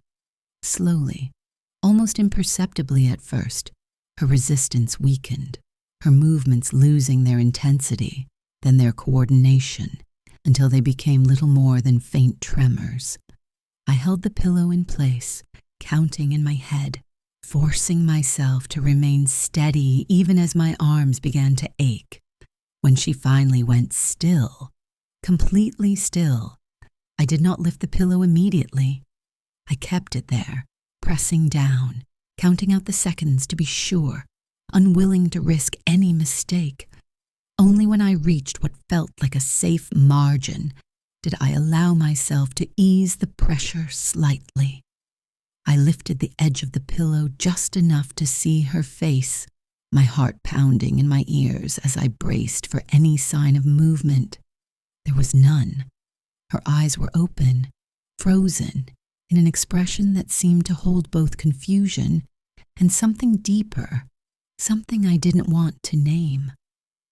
A single tear had escaped, tracing a path toward her temple, catching the faint light from the television. The sight hit me with a force I hadn't expected, turning my stomach in a way that made me stumble back from the bed. I barely made it to the bathroom before the nausea overtook me, my body convulsing as everything I had eaten earlier came back up. The taste of it lingered, bitter and sharp, mixing with the reality of what I had just done in a way that made it impossible to separate the two. I gripped the edge of the sink, my knuckles white, my reflection staring back at me with wide, disbelieving eyes. The word formed in my mind, heavy and undeniable, repeating itself in a rhythm that matched the pounding of my heart. This time there was no confusion, no accident to hide behind, no one else to blame. I forced myself to stand upright, to breathe, to think, even as the weight of it pressed down in me. There was no going back, I reminded myself, no undoing what had been done, only the path forward. I wiped my mouth, rinsed it out, and looked at myself again, searching for something that would anchor me. The justification came quickly, almost automatically, a series of thoughts that aligned into a narrative I could accept. She had lived a better life, had opportunities I never would, and this was my chance to claim something for myself. Returning to the bedroom, I couldn't bring myself to look at her face again, so I picked up the pillow and placed it back over her, covering the expression that had unsettled me so deeply. The room felt different now, heavier, as though the air itself had changed in response to what had happened. I moved, with purpose, forcing my thoughts into a sequence that would guide my next steps. There was no time to dwell, not when there was so much to do. I picked up her laptop, noticing the note attached to it. The simple listing of passwords that felt almost absurd in its openness. For a moment, I stared at it, unable to believe the ease with which access had been handed to me. It felt like a gift, a confirmation that everything was unfolding as it should, that I was meant to be here. I whispered a quiet thank you, the words directed upward, toward something I hoped was guiding me through this. Logging in, I moved quickly through her accounts, absorbing as much information as I could, building a mental map of her life. Emails revealed plans, conversations that hinted at friendships and routines I would need to understand if I was going to step into her world. Files on her computer contained more, organized neatly, each folder a piece of a larger picture. When I found the document labeled passwords, I felt a surge of something, close to triumph, the kind that comes from realizing you've reached the center of something important. Her banking information was there, laid out in a way that made it almost too easy, the keys to everything I had been hoping to access. I studied it carefully, committing it to memory, aware that this was the foundation of everything that would come next. From there, I moved to her professional profile, reading through her background, her experience, the details that defined her identity. Each piece added to my understanding, shaping the version of her I would need to become. I scribbled notes, small reminders of names, places, facts that would help me navigate the day ahead.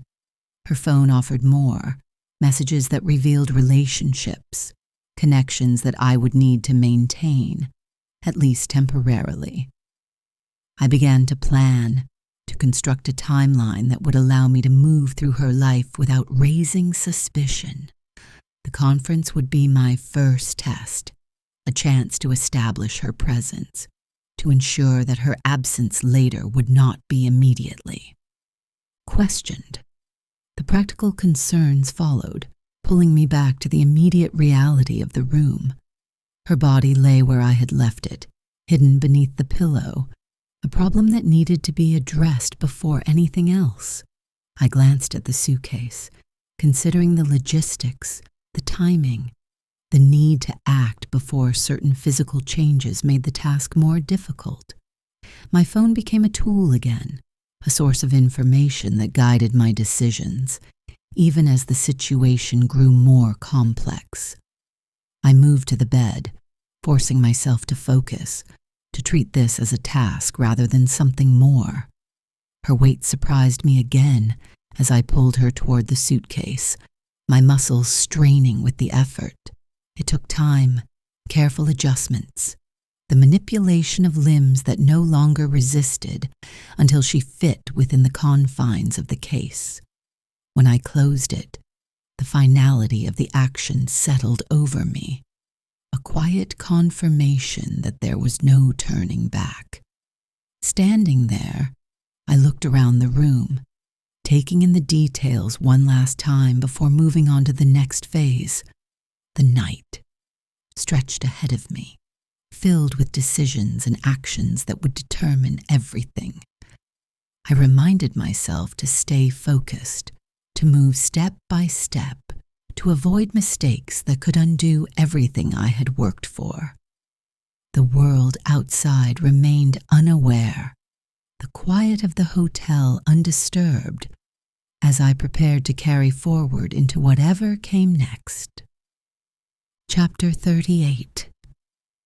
The alarm pierced through the darkness like a blade, dragging me out of a sleep so deep it felt unnatural, as though my body had shut itself down just to survive the night.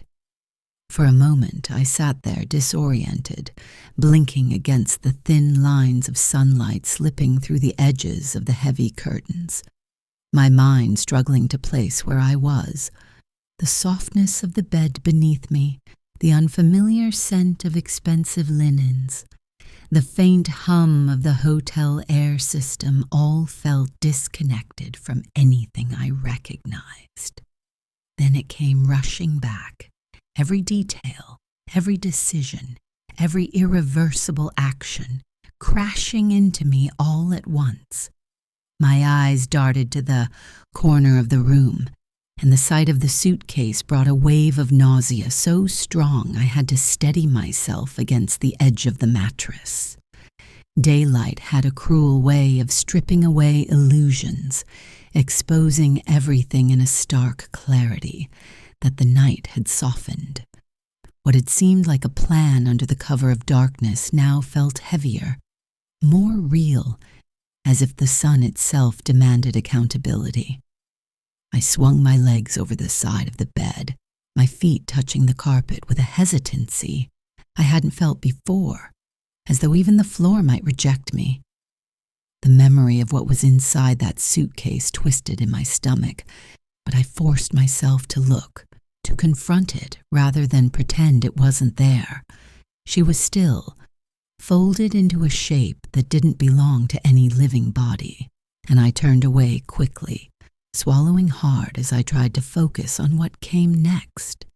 Coffee became my first anchor, the simple ritual grounding me in something familiar as I filled the machine and listened to it sputter to life. The smell spread through the room, rich and warm, cutting through the sterile scent of the hotel and the lingering unease in my chest.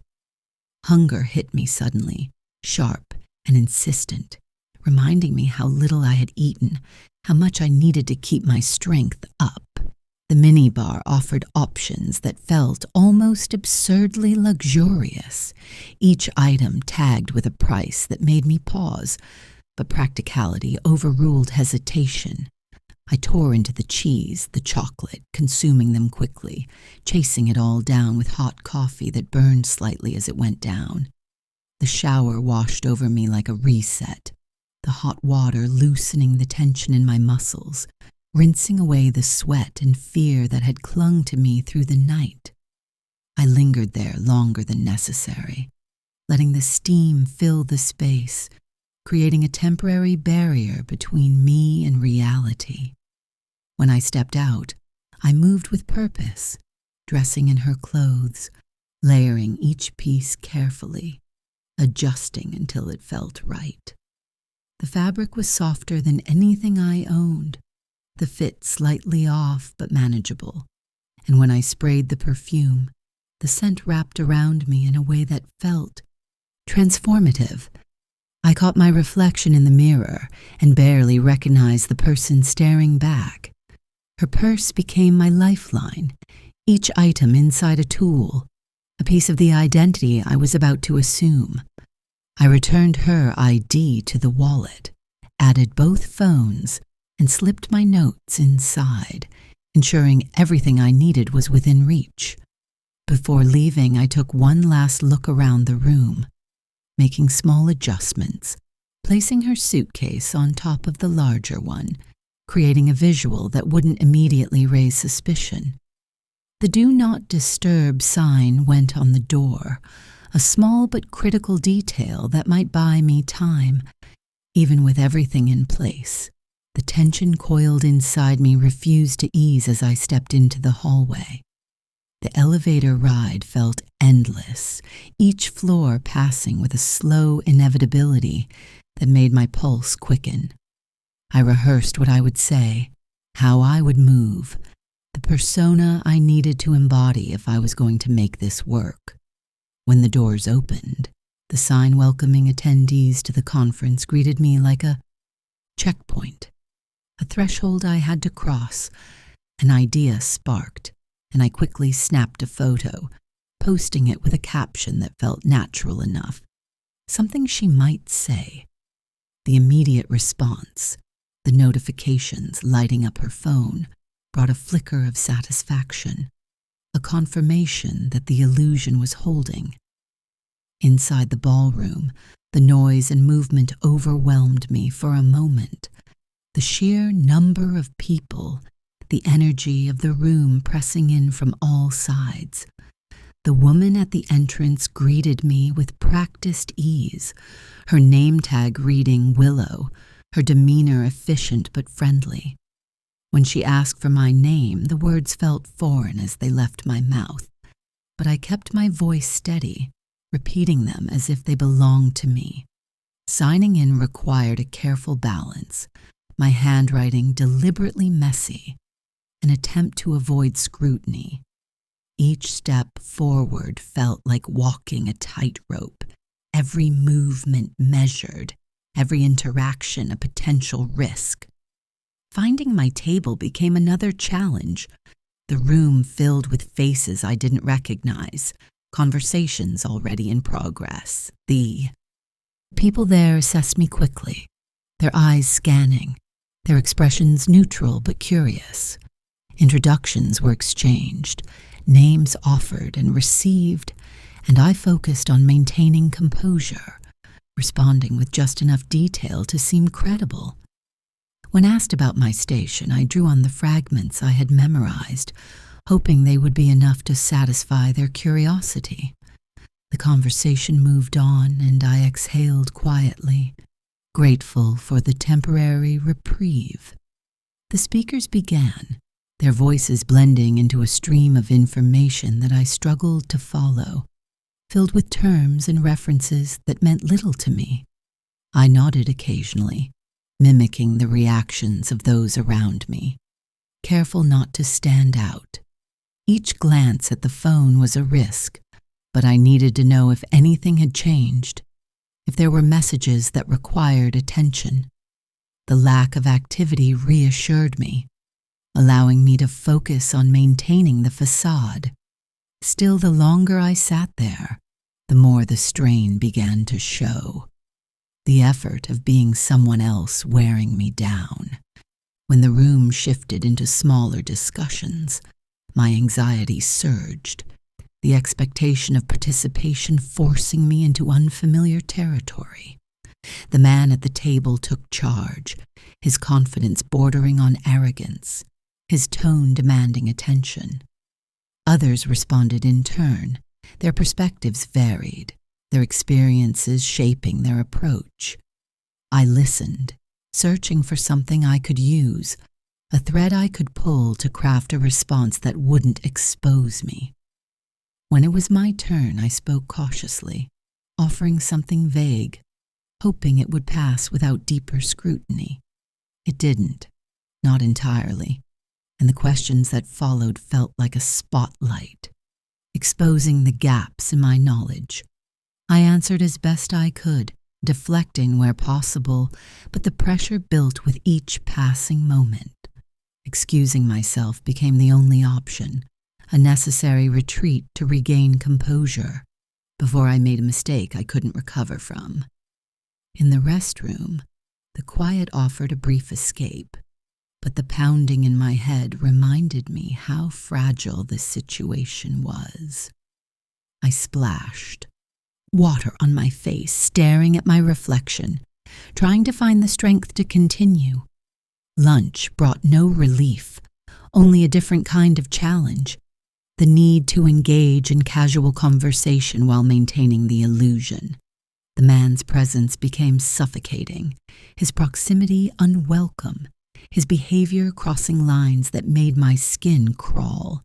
I endured it, responding when necessary, redirecting where possible, counting the moments until I could leave. The food tasted like nothing, each bite mechanical, my focus elsewhere. When the opportunity came to step away, I took it without hesitation, knowing I couldn't sustain this for much longer. The request for ice felt like another gamble, a small risk that carried potential consequences, but one I couldn't avoid. The waitress's questions forced me to think quickly, to construct a plausible explanation without drawing suspicion. When she offered to send it to the room, I hesitated, weighing the risks, before deciding to handle it myself. The bags were heavier than I expected, their cold seeping through the plastic, a reminder of what they were for. Walking back to the elevator, I focused on maintaining composure, each step deliberate despite the strain. Back in the room, relief washed over me when everything remained undisturbed, the sign having done its job. The silence felt heavier now, the presence of the suitcase impossible to ignore. I knew I couldn't delay any longer, that the next steps were critical if I was going to move forward. The logistics ran through my mind, each detail needing to be accounted for, each action planned carefully. The weight of it all pressed down on me, but I pushed through knowing there was no other choice. The knock at the door shattered the fragile sense of control I had built, sending a jolt of panic through me that left me frozen in place. The voice on the other side, the mention of maintenance, forced me to react, to respond quickly before the situation escalated. I opened the door just enough to speak, keeping the barrier intact, crafting an explanation that would satisfy without inviting further scrutiny. The exchange felt endless, each second stretching as I waited for him to leave. When he finally did, the relief was immediate, but short-lived. The second knock brought a different kind of fear, one tied to the man I had hoped to avoid. His presence outside the door felt invasive, his persistence a threat I hadn't anticipated. I answered cautiously, keeping the opening small, offering just enough to explain my absence without inviting him in. His words carried a familiarity that made my skin crawl, his tone suggesting something more than casual interest. I deflected, using the excuse of a headache, playing the part he seemed to expect. When he handed me the key card, the gesture felt loaded, an opportunity wrapped in something far more complicated. I took it, masking my reaction, offering a response that would keep him satisfied without committing to anything. As the door closed, I stood there for a moment, the card in my hand, the implications unfolding in my mind. The plan began to take shape, darker and more complex than anything I had considered before, but it fit. It made sense within the framework of everything I had already done. The exhaustion hit me all at once, my body demanding rest despite everything that still needed to be done. I collapsed onto the bed, the darkness of the room wrapping around me as I drifted into a sleep filled with fragmented images and half-formed thoughts. When I woke, the light had changed, the sounds outside indicating a new phase of the day. The conference had moved on, the attendees gathering elsewhere, and I knew this was my moment. Pulling back the curtain, I watched, waiting, until the time felt right, until the path ahead seemed clear enough to take the next step. Chapter 39.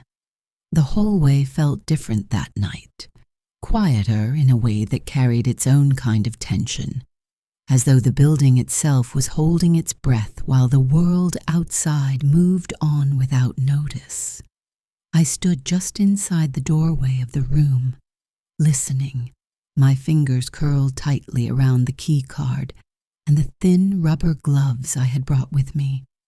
Every sound seemed amplified, the distant hum of the elevator, the faint murmur of voices somewhere down the hall, the soft rush of air moving through unseen vents. I waited longer than necessary, counting silently, forcing myself to be certain that no one would step out at the wrong moment and catch me in the middle of something I couldn't explain. Only when the stillness felt absolute did I slip out, closing the door carefully behind me and moving with deliberate steps toward his room. The door opened with a soft click that sounded louder in my ears than it should have, and I paused just inside the threshold, letting my eyes adjust to the dim light spilling in from the courtyard beyond the windows. His room felt larger than mine, more open, as though it reflected his personality, confident and expansive in a way that filled every space. The curtains were pulled back, revealing the flicker of movement outside, the glow of the gathering below, casting shifting shadows across the walls. I resisted the urge to move toward the window, knowing that even a silhouette could betray me if someone happened to look up at the wrong time. Instead, I turned inward, focusing on the task, reminding myself that I had come here for a reason. The bathroom smelled faintly of eucalyptus and something sharper beneath it, a scent that lingered in the air like an afterthought. His razor sat on the counter, gleaming under the low light, alongside a small pair of scissors that looked precise enough for careful grooming. I picked them up one by one, sliding them into my pocket with a steady hand, aware that even the smallest detail could matter later. Every object in the room felt like a potential piece of something larger, something I was slowly assembling with a focus that bordered on obsession. When I stepped back into the main area, my eyes moved immediately to the open suitcase, its compartments arranged with a meticulousness that felt almost rehearsed. I crouched beside it, running my fingers lightly over the edges of the pockets, noting how each section held something specific, something deliberate. The closet revealed more of the same. Suit jackets lined up in perfect order, their fabrics rich and expensive, their presence almost suffocating in its uniformity. I found the one he had worn earlier, recognizing it by instinct, by the way it stood out among the others despite their similarities. The inside pocket was exactly what I needed, a hidden space that would go unnoticed unless someone had reason to look. On a nearby shelf, the monogrammed handkerchiefs caught my attention, each one pristine, marked with initials that felt like a declaration of ownership. Taking one felt like crossing another line, but I did it anyway, slipping it into my pocket with a mixture of caution and determination. Back in the bathroom, something on the floor drew my eye, a towel discarded carelessly, its presence almost an afterthought in the otherwise ordered space. I picked it up, turning it slightly, and the dampness in the center made me hesitate for a fraction of a second before understanding settled in. The smell confirmed it, unmistakable and familiar, and a strange sense of realization moved through me as I processed what it meant. This was something I hadn't planned for, something that had simply been there, waiting to be used. Returning to the other room, I moved quickly, the pieces beginning to come together with a clarity that felt almost inevitable. I gathered what I needed, cutting a small amount of hair, pulling strands from my own head despite the sting that came with it, setting them aside with care. The underwear became another tool, something that would serve a purpose far beyond its original intent, and I worked methodically, ensuring that everything was placed exactly as it needed to be. Each action felt precise, deliberate, guided by a logic that had taken shape somewhere beneath conscious thought. When I stepped back to look at what I had done, there was a moment of stillness, a quiet acknowledgement that the plan was becoming something real. I retraced my steps, returning everything to its place. The towel laid back exactly as I had found it, the other items hidden in spaces that would not draw immediate attention. The strands of hair slipped easily into a pocket of the suitcase, their presence subtle but significant. The small cut on my finger stung as I pressed it, watching the blood emerge, a detail that felt both necessary and unsettling. I wiped the scissors carefully, returning them to their original position, aware that even the smallest inconsistency could unravel everything. The room looked unchanged when I finished, as though nothing had happened at all. On the desk, the papers offered another unexpected advantage, the itinerary catching my attention with its clear printed details.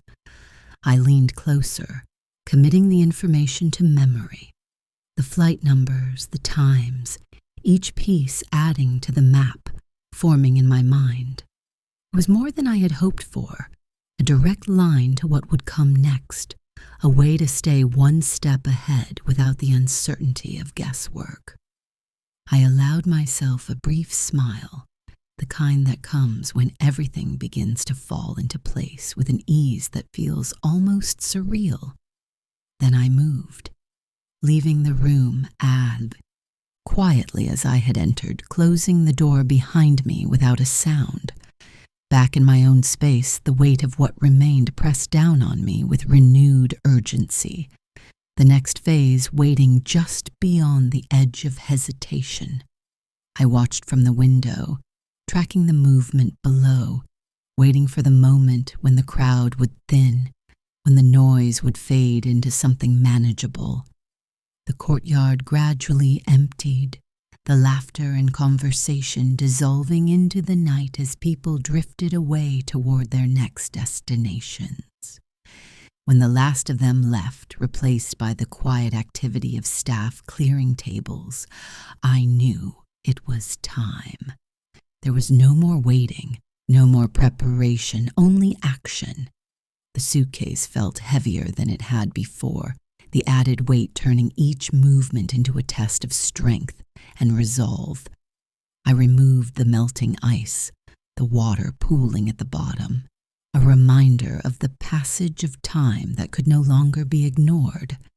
Zipping it shut, I braced myself, lifting slightly, adjusting my grip, finding a rhythm that would carry me. Through what came next?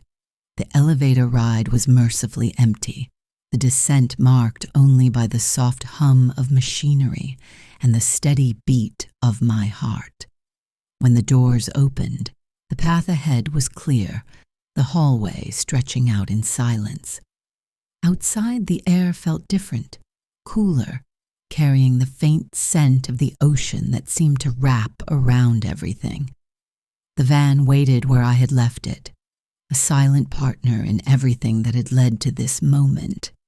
The lift worked as I had hoped, lowering smoothly, rising again with a mechanical precision that felt almost reassuring. I guided the suitcase into place, the effort draining but manageable, and closed the doors with a finality that echoed through me. For a moment, I sat there, hands on the wheel, letting the adrenaline settle just enough to think clearly.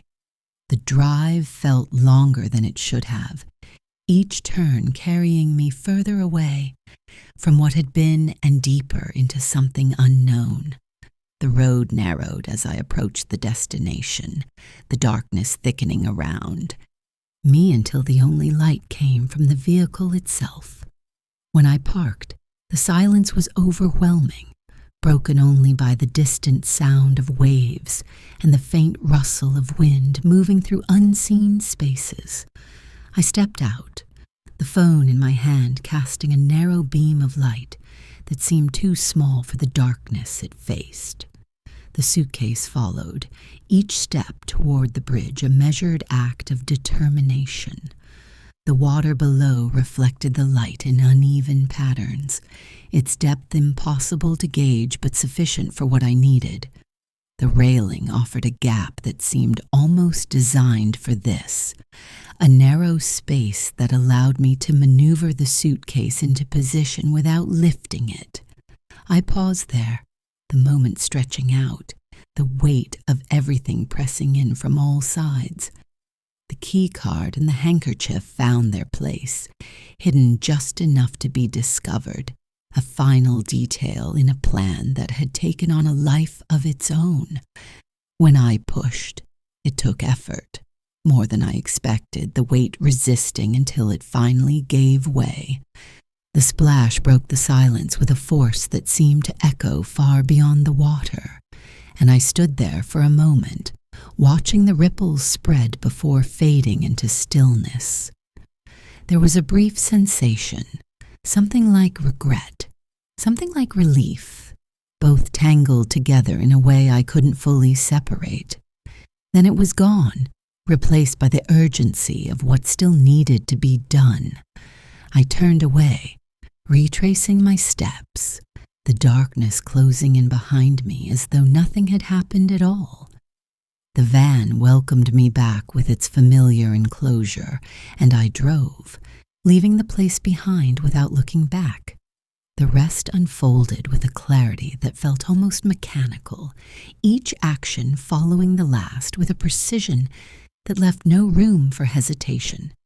Purchases, movements, small adjustments that added up to something larger, something that was beginning to resemble a future I had only imagined. The money, the changes, the careful navigation of spaces both familiar and new, all of it moved forward with a momentum I could no longer resist. By the time I returned, the room felt different, lighter, in a way that made me pause and take it in. For the first time since this had begun, I allowed myself to breathe, to acknowledge that the hardest part was behind me, even if the path ahead remained uncertain. Chapter 40. The morning came too quickly, light leaking through the thin motel curtains in a way that felt almost intrusive, as if the world had decided to push forward whether I was ready or not. I woke with a sharp clarity, my thoughts already moving before my body had fully caught up, every detail of what needed to happen lining itself up with unsettling precision. There was no grogginess, no hesitation, just a steady awareness that the next steps mattered as much as anything I had done so far. The ceiling above me looked the same as it had the night before, dull and textured, but something inside me had changed, something that made the room feel smaller and more temporary. I sat up slowly, letting the weight of the plan settle into place, and reached for the phone resting beside me. The screen lit up with a message, and for a moment I hesitated, my thumb hovering just above it as I prepared to step deeper into something that no longer had an exit. When I opened it, the image appeared first, a cat perched comfortably in a chair, licking its paw with the lazy confidence of something that knew it was loved.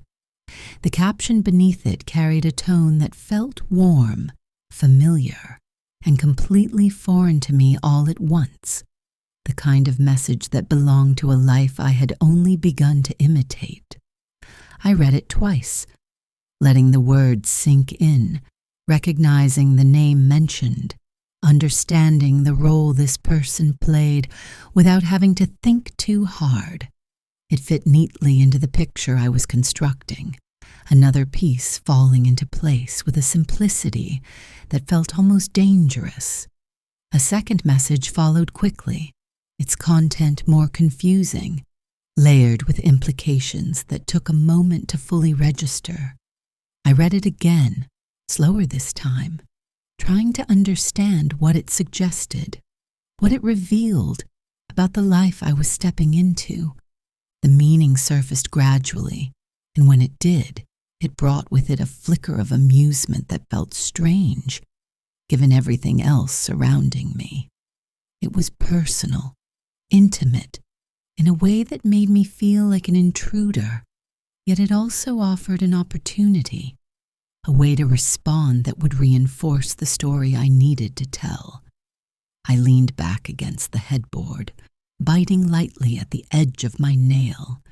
As I began to think through my response, the words had to feel natural, effortless, as though they were coming from someone who had nothing to hide and no reason to hesitate.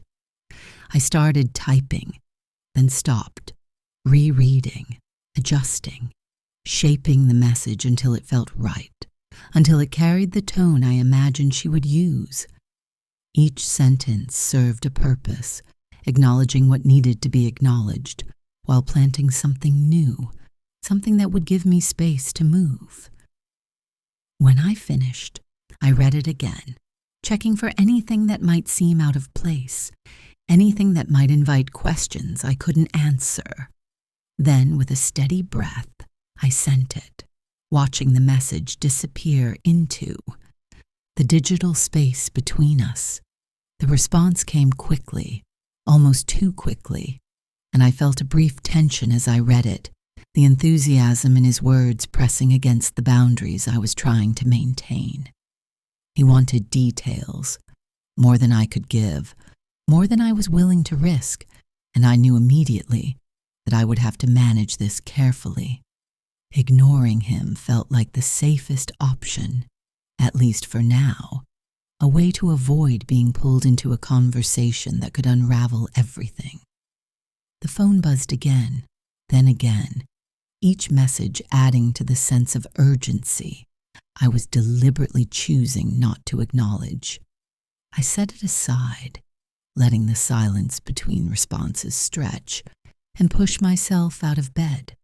The shower offered a brief escape, the water washing over me in a way that dulled the edges of my thoughts, just enough to keep me moving forward. I dressed with intention, choosing carefully, aware that every detail mattered, that I had to maintain the image I had begun to project. The clothes felt different on me, not just in texture, but in what.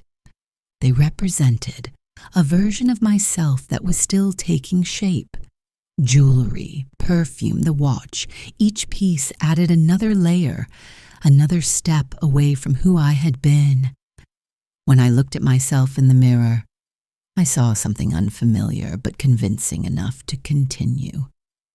Packing took longer than it should have, not because of the difficulty, but because of the weight behind each item I touched. Everything I gathered had a purpose, a role to play in what came next, and I moved carefully, making sure nothing was overlooked.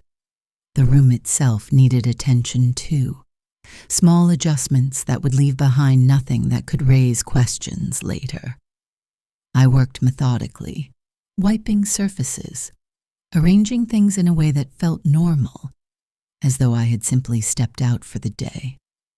When I finally paused, the room looked like it belonged to someone who had nothing to hide. Timing mattered, and I waited until I was certain the conference had begun, until the flow of people would be directed elsewhere, away from the paths I needed to take. The Do Not Disturb sign came down, repositioned with care, another detail that might buy me time without drawing attention. The whole way was quiet when I stepped out, the absence of movement both reassuring and unnerving. I chose the stairs, avoiding the elevator, the rhythm of my footsteps steady as I made my way down. By the time I reached the lobby, I felt a sense of calm settle over me, the kind that comes when everything is unfolding as planned. The drive to Western Union felt almost ordinary, the roads familiar enough to blend into the background of everything else I was thinking about. Inside, the line moved slowly, giving me time to prepare, to run through the steps in my head before it was my turn. When I reached the counter, I presented what was needed, my voice steady, my movements practiced in a way that surprised me. The transaction completed without issue. The money handed over in a way that felt both surreal and entirely expected. Walking out with it in my possession brought a rush of something sharp and electric, a confirmation that I was moving forward exactly as I had intended. Returning the van marked another transition, another piece of the process falling away as I moved closer to the next phase. The ride back to the motel was quiet. The driver focused on the road, giving me space to think without interruption. I asked for a stop along the way, Something simple, something that would allow me to stay in once I returned. The food felt like an afterthought, something to occupy my hands and give me a moment to breathe. Back in the room, I spread the money out, the sight of it grounding me in a way nothing else had. The phone drew my attention again, the missed calls waiting, the messages unanswered, and I knew I couldn't avoid it any longer. I crafted another response, this one building on the story I had already set in motion, adding details that would make it feel real. The name came easily, pulled from everything I had gathered. Everything I knew would connect the pieces in a way that made sense. When I sent it, I felt a shift inside me, a deeper commitment to the path I had chosen. The reply came back with enthusiasm, acceptance, and I let it sit there, unanswered, knowing that less was more. The airline call was straightforward, the details already in my mind, the process moving quickly once it began. Hearing the confirmation felt like another step secured, another piece locked into place. I leaned back on the bed afterward, letting the reality of it sink in, the quiet triumph of knowing I had made it this far without error. The room felt different now, not just a place to rest, but a temporary base for something much larger. I stayed in for the rest of the day, resisting the urge to move unnecessarily, focusing instead on refining what came next. Planning took on a life of its own, the pen moving across the paper as I mapped out each step, each interaction, each possible complication. The materials were cheap, the pen worn, the paper thin, but the act itself felt significant, a way to bring structure to everything swirling in my mind. I thought about the differences, the contrast between where I was and where I was going, and let that fuel me. This was temporary, I reminded myself, a stepping stone toward something better. The idea settled in, giving me a sense of direction that felt almost comforting. Messages, contacts, identities, each one required consideration, a strategy that would hold under scrutiny. I listed them out, assigning responses, shaping narratives that would keep everything consistent. Some felt easier than others, some required more thought, but each one mattered in a way I couldn't ignore. When I reached out for help with what I would need next, the conversation moved quickly, the terms clear, the expectations set. The decision that followed felt final in a way that lingered long after I made it. A quiet acknowledgement that there was no returning to what had been. The room grew quieter as the day faded, the stillness settling in around me as I lay back and stared at the ceiling. The texture above me blurred slightly as my thoughts drifted, moving between what had happened and what was still ahead. I checked for any sign of disruption, any indication that something had gone wrong, but found nothing that suggested I had been noticed. The world outside continued as if nothing had changed, and that realization brought a strange sense of reassurance. When I turned my attention to what I could still build, the possibilities felt endless, and for the first time in a long time, I allowed myself to believe that everything might actually work. Chapter 41. The ride to the airport began before the sun had fully settled into the sky, the early light casting long, pale streaks across the streets as the city slowly came to life. I sat in the back of the Uber watching buildings pass in a blur, my mind already several steps ahead, moving through the plan with a focus that left no room for hesitation. Every detail mattered. Every moment had to be accounted for, and I wasn't about to let something as simple as timing undo everything I had built. If Trent decided to leave early, If he changed flights or altered his schedule in any way, I needed to be there, ready to adapt. So I left earlier than necessary, choosing certainty over comfort. And as the driver merged onto the highway, I picked up the phone and sent the message that would set another piece of the story in motion. The response came quickly, full of curiosity and excitement that I had no intention of feeding. I let it sit there, unanswered, the silence between us serving its own purpose, allowing the narrative to breathe without complication. Outside, the airport came into view, its glass and steel reflecting the growing brightness of the morning, a place filled with movement and anonymity that suited me perfectly. I paid the driver, stepped out, and adjusted the bag on my shoulder, already slipping into the role I needed to play. The clothes felt right, the purse familiar enough now, and as I walked toward the entrance, I reminded myself that confidence would carry me further than anything else. Inside, the energy was immediate, lines, forming and dissolving, voices overlapping in a constant hum that masked individual moments.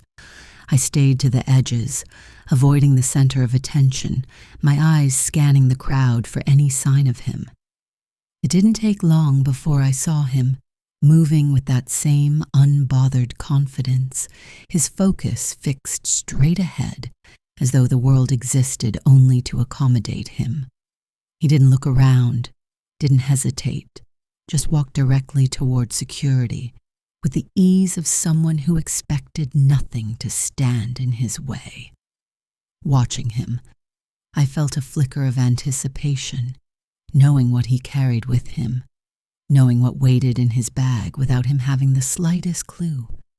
I kept my distance, waiting until he had passed through before stepping forward myself, presenting the identity I had been carrying so carefully.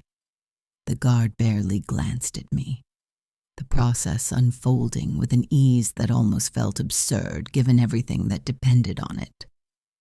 Another step completed, another barrier crossed, and I moved forward without breaking stride. Once I was through, I didn't linger, heading straight for the restroom, my mind already shifting into the next phase. Inside the stall, I worked quickly, exchanging one version of myself for another, the transformation becoming smoother with each repetition. The clothing changed, the accessories adjusted, and when I looked at myself in the small mirror, I saw someone different enough to pass without scrutiny. The mask added another layer, hiding what little might still give me away, and as I pulled it into place, I felt a strange sense of security settle over me. The baseball cap lowered, the glasses positioned just right, and I stepped out again, blending into the flow of people moving toward their gates. By the time I reached the boarding area, I'd already taken up a position that kept me out of direct view, watching, waiting, ensuring that everything unfolded exactly as it needed to. Boarding began, and I let others go ahead, choosing my moment carefully, stepping forward only when it felt safe to do so. As I walked down the jetway, I heard his voice. Before I saw him, loud and confident, filling the space around him as he spoke to the woman seated beside him. He sounded exactly as I expected, relishing the attention, the opportunity to present himself in the best possible light. I kept my head down, moving past without hesitation, taking my seat without drawing notice. The flight itself passed in a blur, my thoughts fixed on what waited at the other end, every second bringing me closer to the next phase. When we landed, the shift from air to ground felt almost symbolic, the transition marking the beginning of something new. I followed at a distance, careful not to close the gap too much, keeping him in sight without making it obvious. The airport was larger, busier, filled with unfamiliar details that I barely registered as I tracked his movements. He moved with purpose, heading straight toward the exit, and I stayed just far enough behind to remain unnoticed. Outside, the flow of traffic and people created the perfect cover, allowing me to watch as he climbed into his ride without ever realizing I was there. The cab ride that followed felt surreal, the words leaving my mouth before I could second-guess them. The driver responding with a nod that suggested he had heard it all before. We stayed back, keeping enough distance to avoid suspicion while still maintaining visual contact. I watched the vehicle ahead, my focus narrowing to that single point, everything else fading into the background. Another message sent, another piece of the story extended, and I felt the satisfaction of seeing it all come together. The city unfolded around us, unfamiliar, yet full of possibility, each turn bringing me closer to where I needed to be. When he arrived, I made sure to stay out of sight, stepping out before the driver could pull too close, positioning myself where I could observe without being seen. The building stood tall, its exterior clean and modern, the kind of place that spoke of success and stability. I took a few quick photos, capturing enough to serve my purpose, then moved to a nearby bench, settling in to wait. Time passed slowly, minute stretching as I fought the urge to fidget, to do something that might draw attention.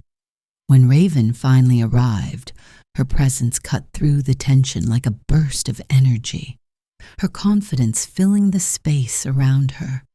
We embraced briefly, the familiarity grounding me in a way nothing else had, and I explained what I needed with a clarity that left no room for misunderstanding.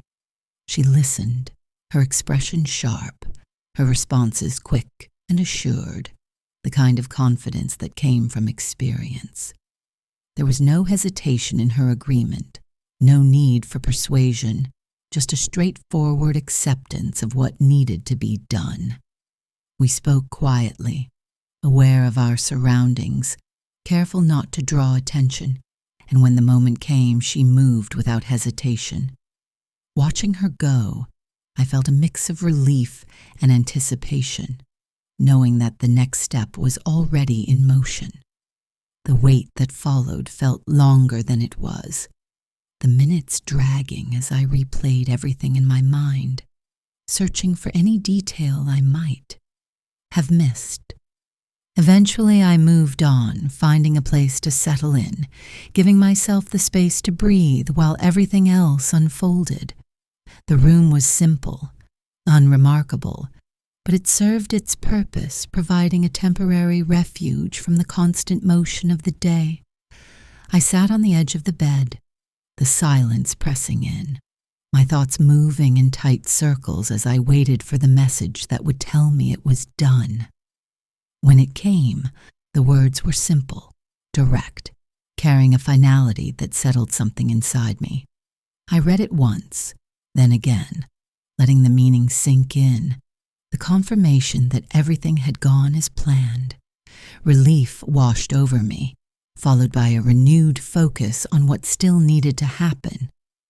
I responded briefly, then set the phone aside, allowing myself a moment to sit with it, to acknowledge how far I had come. Outside, the city continued without pause, unaware of the small, precise actions unfolding within it, and I leaned back slightly, already preparing for what would come next. Chapter 42.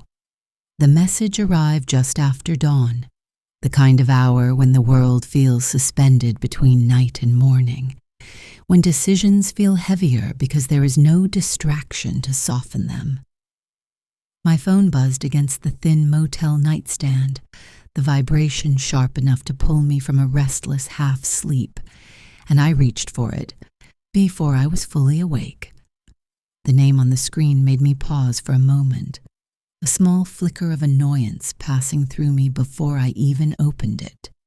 When I finally read the words, I could almost hear his voice behind them, playful and probing at the same time, as though this entire situation were something to be entertained by, rather than something real.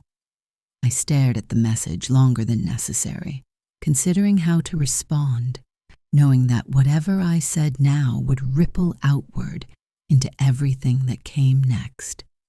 I typed slowly, shaping the words in a way that would satisfy him without giving anything away, making sure the tone felt light enough to match the expectation I had already set.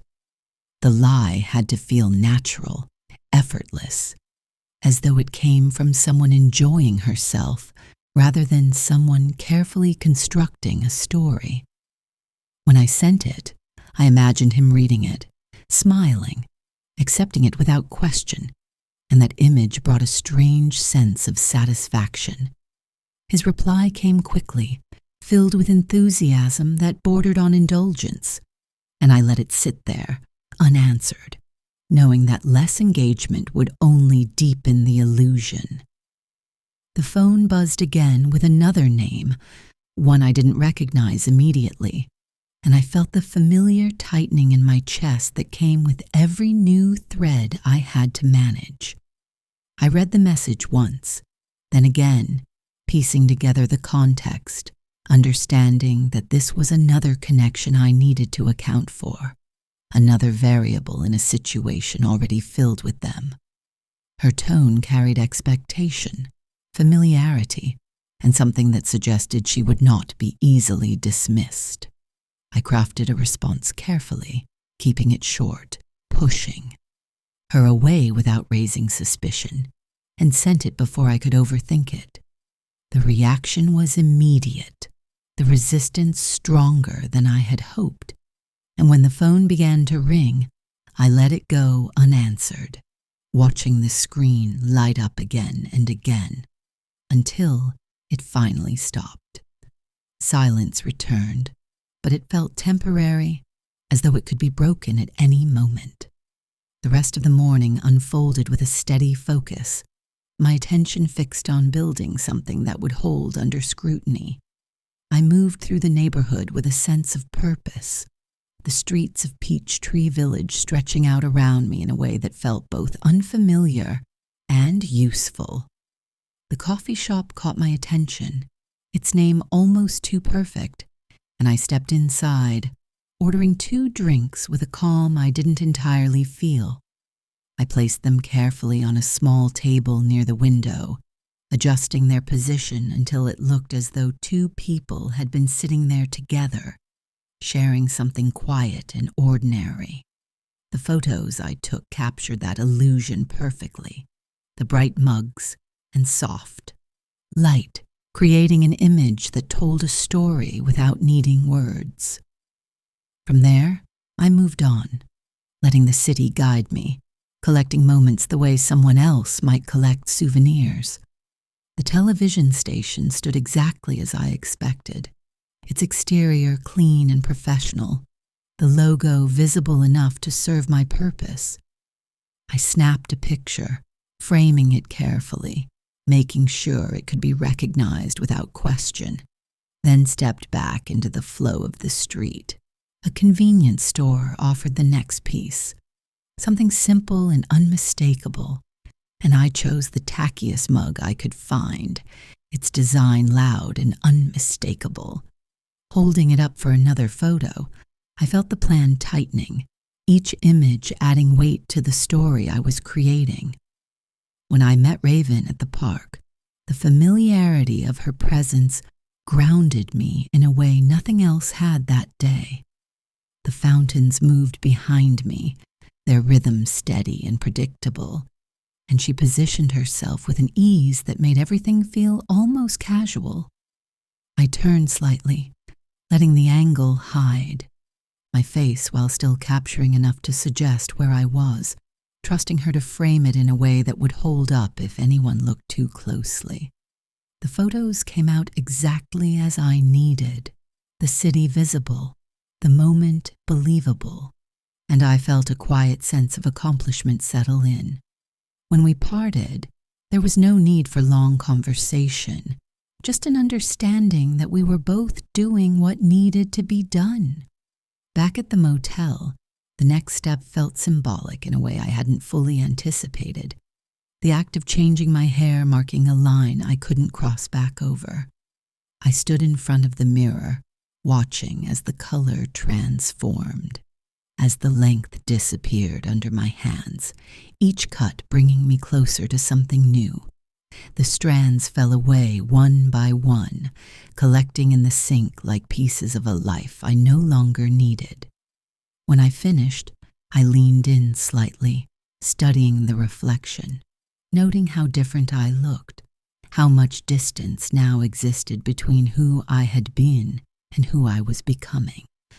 The thought that followed felt final, a quiet acknowledgement that there was no reason to hold on to anything that tied me to the past. The trip to the store felt almost indulgent, a moment where I allowed myself to enjoy something without calculation. The lipstick stood out immediately, its color bold and unapologetic, and I chose it without hesitation, letting it represent something more than just a purchase. Gloves, wipes, small items that served practical purposes filled my basket next, each one chosen with care. The passport holder caught my attention as I passed, and I added it without thinking too much about it, knowing it would serve me later. By the time I reached the counter, I felt a strange mix of satisfaction and anticipation. The sense that I was preparing for something that was finally within reach. The mall offered another kind of experience, one that felt almost surreal given everything else happening around me. I moved from store to store, choosing clothes that felt right, fabrics that I had never allowed myself to consider before. The cards worked without issue, each transaction smooth, each purchase reinforcing the idea that this life was becoming real. Bags filled quickly, the weight of them both physical and symbolic, and I carried them out with a sense of pride I couldn't quite explain. Even the thrift stores felt different now, a familiar comfort layered with something new, a sense that I was choosing rather than settling. Dinner that night was more than just a meal. It was an experience I allowed myself to fully step into. The wine, the food, the atmosphere all blending into something that felt almost luxurious. I ate slowly, savoring each bite, letting myself exist in that moment without rushing ahead. The fullness that followed was comforting, a reminder that I could take what I wanted now without worrying about the consequences. When I returned to the motel, the quiet felt different, less oppressive, more like a space I could use rather than something I was trapped in. Sleep came easier, though it was still filled with fragments of thought that never fully settled. The next morning brought new challenges, new messages that demanded attention, and I approached them with the same focus I had developed over the past days. Each response had to be tailored, each interaction shaped to fit the role I was playing, and I took the time to consider what each person needed to hear. The voice message felt like a risk, but also an opportunity, something that could reinforce everything I had built so far. When I sent it, I waited, feeling the tension build as I anticipated the reaction. The response, when it came, was exactly what I needed. A simple acknowledgement that told me I had succeeded once again. As the day unfolded, I continued laying the groundwork, sending messages, sharing images, building a narrative that would hold under pressure. Each piece fit into place, the story becoming more complete, more believable with every interaction. I watched the responses come in, reading between the lines, understanding how they were interpreting what I had given them. It was working. all of it, unfolding in a way that felt almost effortless, despite the precision required. By the time evening approached, I could feel the final phase drawing closer, the point where everything would come together in a way that could not be undone. Raven's arrival that night brought with it a sense of closure, the passport in her hand representing the last piece I needed to move forward. I examined it carefully, noting the details, the name, the image that now belonged to me in a way that felt both strange and necessary. The conversation that followed carried a weight I hadn't expected, the shared history between us surfacing in a way that made the moment feel heavier. When we hugged, it lingered longer than it needed to, the connection real despite everything surrounding it. As she left, I stood there for a moment, holding the passport, understanding that the next steps would take me further away from everything I had known than I had ever been before. That night, the plan solidified in my mind, each step clear, each action defined, and I moved through it with a focus that left no room for doubt. The streets were quieter, the darkness offering a kind of cover that felt almost protective as I made my way toward the final pieces I needed to put in place. Every movement was deliberate, every choice calculated, and by the time I returned, I knew there was nothing left to prepare. The next phase was already beginning, unfolding whether I was ready or not, and as I lay down staring at the ceiling, I allowed myself a single thought before sleep finally took me, that everything I had done had led me exactly where I needed to be. Chapter 43. The crossing into Mexico should have been the moment everything fell apart, the point where doubt finally broke through the fragile certainty I had built around myself, but instead it passed with an ease that felt almost surreal.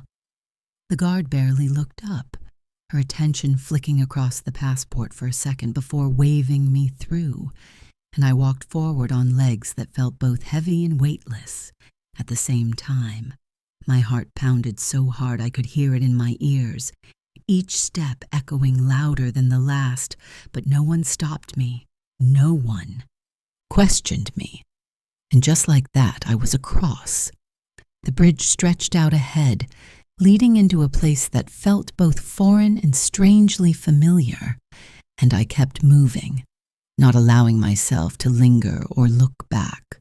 By the time I stepped fully into Tijuana, the realization settled in quietly, not with a burst of relief, but with a steady understanding that I had done it, that I had crossed into a new life without anyone pulling me back. I didn't stay long. Not in that first city where Americans still lingered in pockets, where familiarity could still find me if I gave it enough time. The bus station smelled of dust and heat, the air thick with movement and voices blending into something indistinct as I bought a ticket with cash and boarded without hesitation.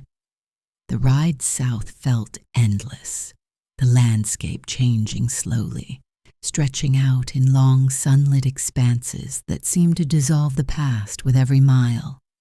I watched through the window as the terrain softened, the air growing warmer, the colors richer, until eventually the bus pulled into a place that felt like it had been waiting for me all along.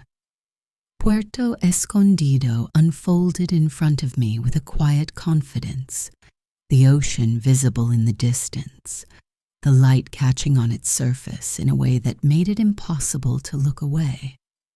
I walked toward the beach without thinking, my bag still in my hands, my feet moving as though they already knew the path.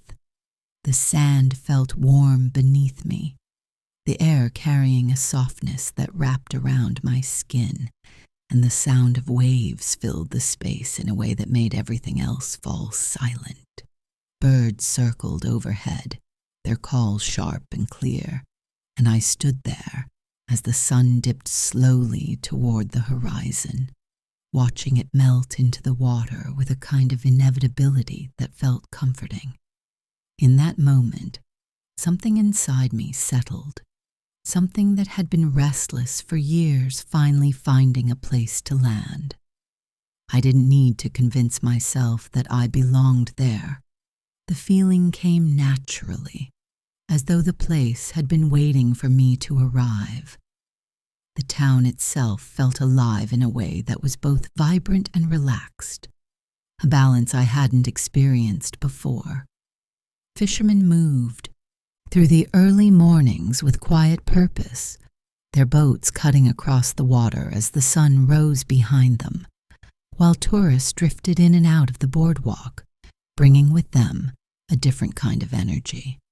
Restaurants and bars lined the beach, their colors bright and inviting, their doors open to the breeze that carried the scent of salt and spice.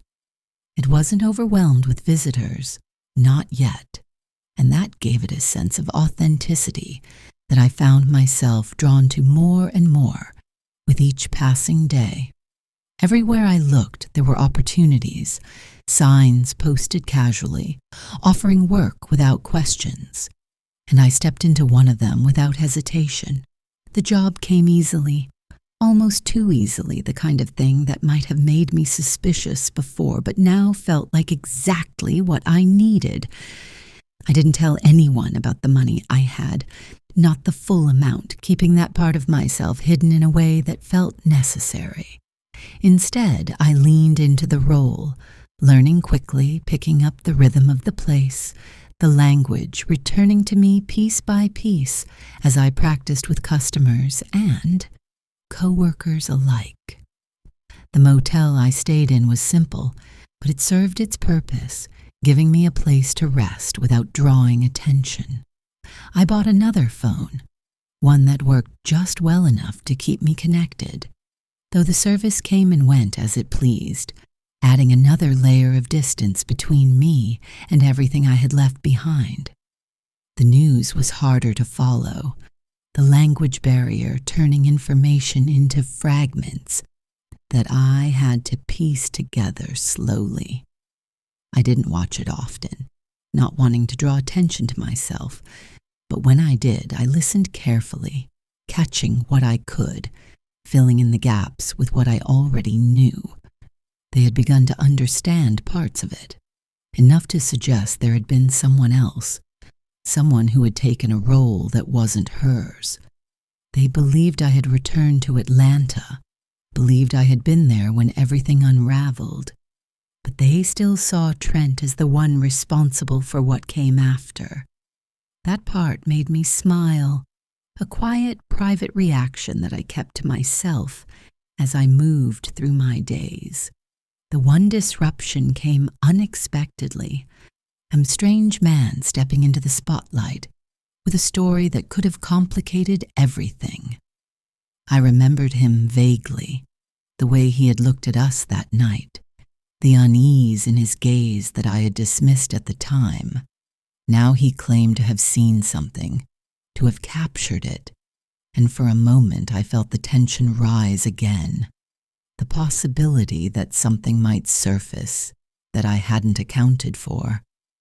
But nothing came of it, at least not immediately, and the news cycle moved on to something else, another story taking its place, pushing me further into the background. The relief that followed was quiet but steady, allowing me to breathe a little easier with each passing day. Life in Puerto Escondido began to take on a rhythm, one that felt natural, in a way I hadn't experienced before. Mornings started with long walks along the beach, my feet tracing the edge of the water as I collected small shells, each one different, each one a tiny reminder of where I was. I kept them in my room, arranging them on the dresser in patterns that made sense only to me, imagining how they might look in a space that was truly mine. The idea of a home began to form slowly, not as a distant dream, but as something tangible, something within reach. When I saw the small turquoise shack with the for sale sign, it felt like the next step had presented itself without effort. The place was modest, but full of potential, the kind of space that invited imagination rather than imposing itself. I walked through it slowly, touching the walls, the banisters, letting myself picture what it could become with time and care. The breeze moved through the open windows, carrying with it the sound of the ocean, and I knew almost immediately that this was where I wanted to be. The price surprised me, lower than I had expected, and as I calculated it in my head, I realized it was within reach. The conversation with the workers was brief, but enough, and when I left, my mind was already filled with plans, colors, textures, the details of a life I was beginning to build. Work became something I looked forward to, not just for the routine, but for the sense of belonging it brought. The bar was lively, filled with music and laughter, the energy shifting throughout the night as people came and went. I moved through it with ease, carrying trays, serving drinks, becoming part of the flow in a way that felt effortless. The food, the atmosphere, the conversations, all of it created a space where I could exist without being questioned, without needing to explain anything. For the first time in a long time, I felt safe, not because there was no danger, but because I had carved out a place where I could exist without it pressing in on me. The moment everything changed came without warning, a flicker of movement on the television that caught my attention just as I was moving behind the bar. I tried not to look directly, keeping my focus on the task at hand, but something about the image pulled me in, forcing me to glance up. The subtitles moved quickly, the language barrier that made it harder to grasp the full meaning, but I saw enough to understand. Raven's face appeared, followed by words that felt like they were slipping through my fingers before I could fully catch them. When the realization hit, it was immediate, a sharp drop in my chest that left me momentarily breathless. The glass slipped from my hand, shattering against the floor with a sound that barely registered over the music and conversation around me. I crouched quickly, my fingers brushing against the broken pieces, one sharp edge cutting into my skin before I could pull back. The sting grounded me for a moment, the metallic taste of blood sharp against my tongue as I instinctively brought my finger to my mouth. When I looked up again, the screen showed something else, something worse, images that connected to a past I had buried so deeply I almost believed it was gone. My reflection stared back at me from the darkened surface of the television, and for a moment, I didn't recognize the person looking back. The betrayal settled in slowly, not as a sudden explosion, but as a steady, rising heat that filled my chest and spread outward. I replayed her words in my mind, the things she had said, the promises she had made, and the contrast between them and what I was seeing now felt almost unbearable. She had chosen herself, just as she had always said she would, and I had believed foolishly that this time would be different. The realization didn't break me. It hardened something instead, something that had already been forming beneath the surface. As I stood there, surrounded by noise and light and movement, I understood that everything had changed again, and this time there was no one left to trust but myself. Chapter 44. Chanel's scream tore through the humid night like something living, raw and jagged, slicing through music, laughter, and the steady rhythm of waves crashing just beyond the beach. One moment the bar pulsed with life, bodies swaying under colored lights, and tourists losing themselves in the music. And the next, everything fractured as she bolted forward, shoving past anyone in her path. A woman with short platinum hair stumbled sideways, shouting in protest as her drink spilled across the wooden floor, but Chanel didn't slow, didn't even look back, her panic driving her forward with reckless force. The officers reacted instantly, their movement sharp and decisive, cutting through the chaos as they sprinted after her, their focus unbroken.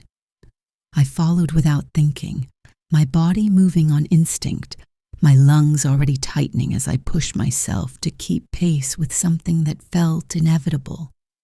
The distance between us closed faster than I expected, the uneven sand and scattered tables turning the chase into something unpredictable. Each step a risk. I could hear her breathing ahead of us, ragged and desperate, the sound carrying even over the music that still tried to reclaim the space. Healy reached her first, his momentum carrying both of them forward as he tackled her to the ground with a force that knocked the air from her lungs. They crashed together in a tangle of limbs and sand, Chanel twisting violently beneath him, her screams breaking into something frantic and unrecognizable. Rodriguez moved in immediately, securing her arms as she fought against them, her strength fueled by panic rather than control. I slowed only when I reached them, my breath coming in sharp bursts. As I bent forward, hands braced against my knees, trying to steady myself against the sudden stop. The scene unfolded in front of me with a surreal clarity, every detail sharpened by adrenaline, every sound amplified beyond reason. Healy's voice cut through the chaos, firm and unwavering as he identified himself, his tone leaving no room for misunderstanding. Chanel's head snapped toward me then, her eyes wide, searching, and when recognition hit, it was immediate and devastating. The expression on her face shifted rapidly, disbelief giving way to something deeper, something closer to horror as she took in the fact that I was standing there. For a moment, everything else seemed to fall away. The noise, the movement, the presence of the officers, leaving only the space between us. I could see the unraveling, happening in real time, her composure cracking as the reality she had built collapsed under the weight of what she was seeing. I wanted to say something, anything that could match the storm inside me. But the words refused to come, trapped somewhere between anger and disbelief. Instead, I held her gaze, letting everything I felt show without filter, the weight of it pressing outward in a silence that said more than anything I could have spoken. Her breathing grew uneven, her chest rising and falling as though she were trying to process something her mind couldn't fully grasp. Healy tightened his grip, his voice sharpening as he began to lay out the truth, each word deliberate, each accusation grounded in something that could no longer be denied. He spoke of years, of patterns, of choices that had led to this exact moment, and as he did, I watched her reaction shift again, her denial rising quickly, almost reflexively. She insisted she was no one, just a waitress, just someone trying to survive, but the desperation in her tone betrayed her, the cracks in her story widening with every second. When he asked why she ran, the answer didn't come, not in any way that made sense, and the silence that followed spoke louder than anything she could have said. Mascara streaked down her face, carving dark lines through the carefully constructed version of herself she had tried to maintain. When I finally found my voice, it surprised me, quieter than I expected but steady. grounded in something deeper than the chaos around us. I spoke about Tina, about how something that had once felt harmless had grown into something neither of us could have predicted. The memory surfaced clearly, the beginning of it all seeming almost absurd now in comparison to where we stood. A website, a resemblance, a decision made too easily. All of it laid the foundation for something that would spiral far beyond our understanding. As I spoke, I could feel the weight of those choices settling again, not as something distant, but as something still very much alive. I told them how it started, how Tina and I had switched places for what we thought would be a brief escape, something temporary that carried no real risk. It had felt simple then, almost clever, the kind of thing you laugh about later without considering the consequences. She stepped into my life while I stepped away from it, chasing a freedom I believed I deserved, never realizing how fragile everything really was. The illusion held longer than it should have, convincing enough to keep us both moving forward without questioning it. By the time anything felt wrong, it was already too late to undo what had been set in motion. The more I explained, the more unreal it sounded even to me, as though I were describing someone else's life rather than my own. What had begun as a temporary arrangement became something darker, something that took on a life of its own in ways I couldn't predict. When Tina disappeared, the panic that followed consumed everything, driving me from one place to another in search of answers that refused to surface. I chased fragments, pieces of a story that never quite came together, until the truth finally emerged in a way that left no room for denial.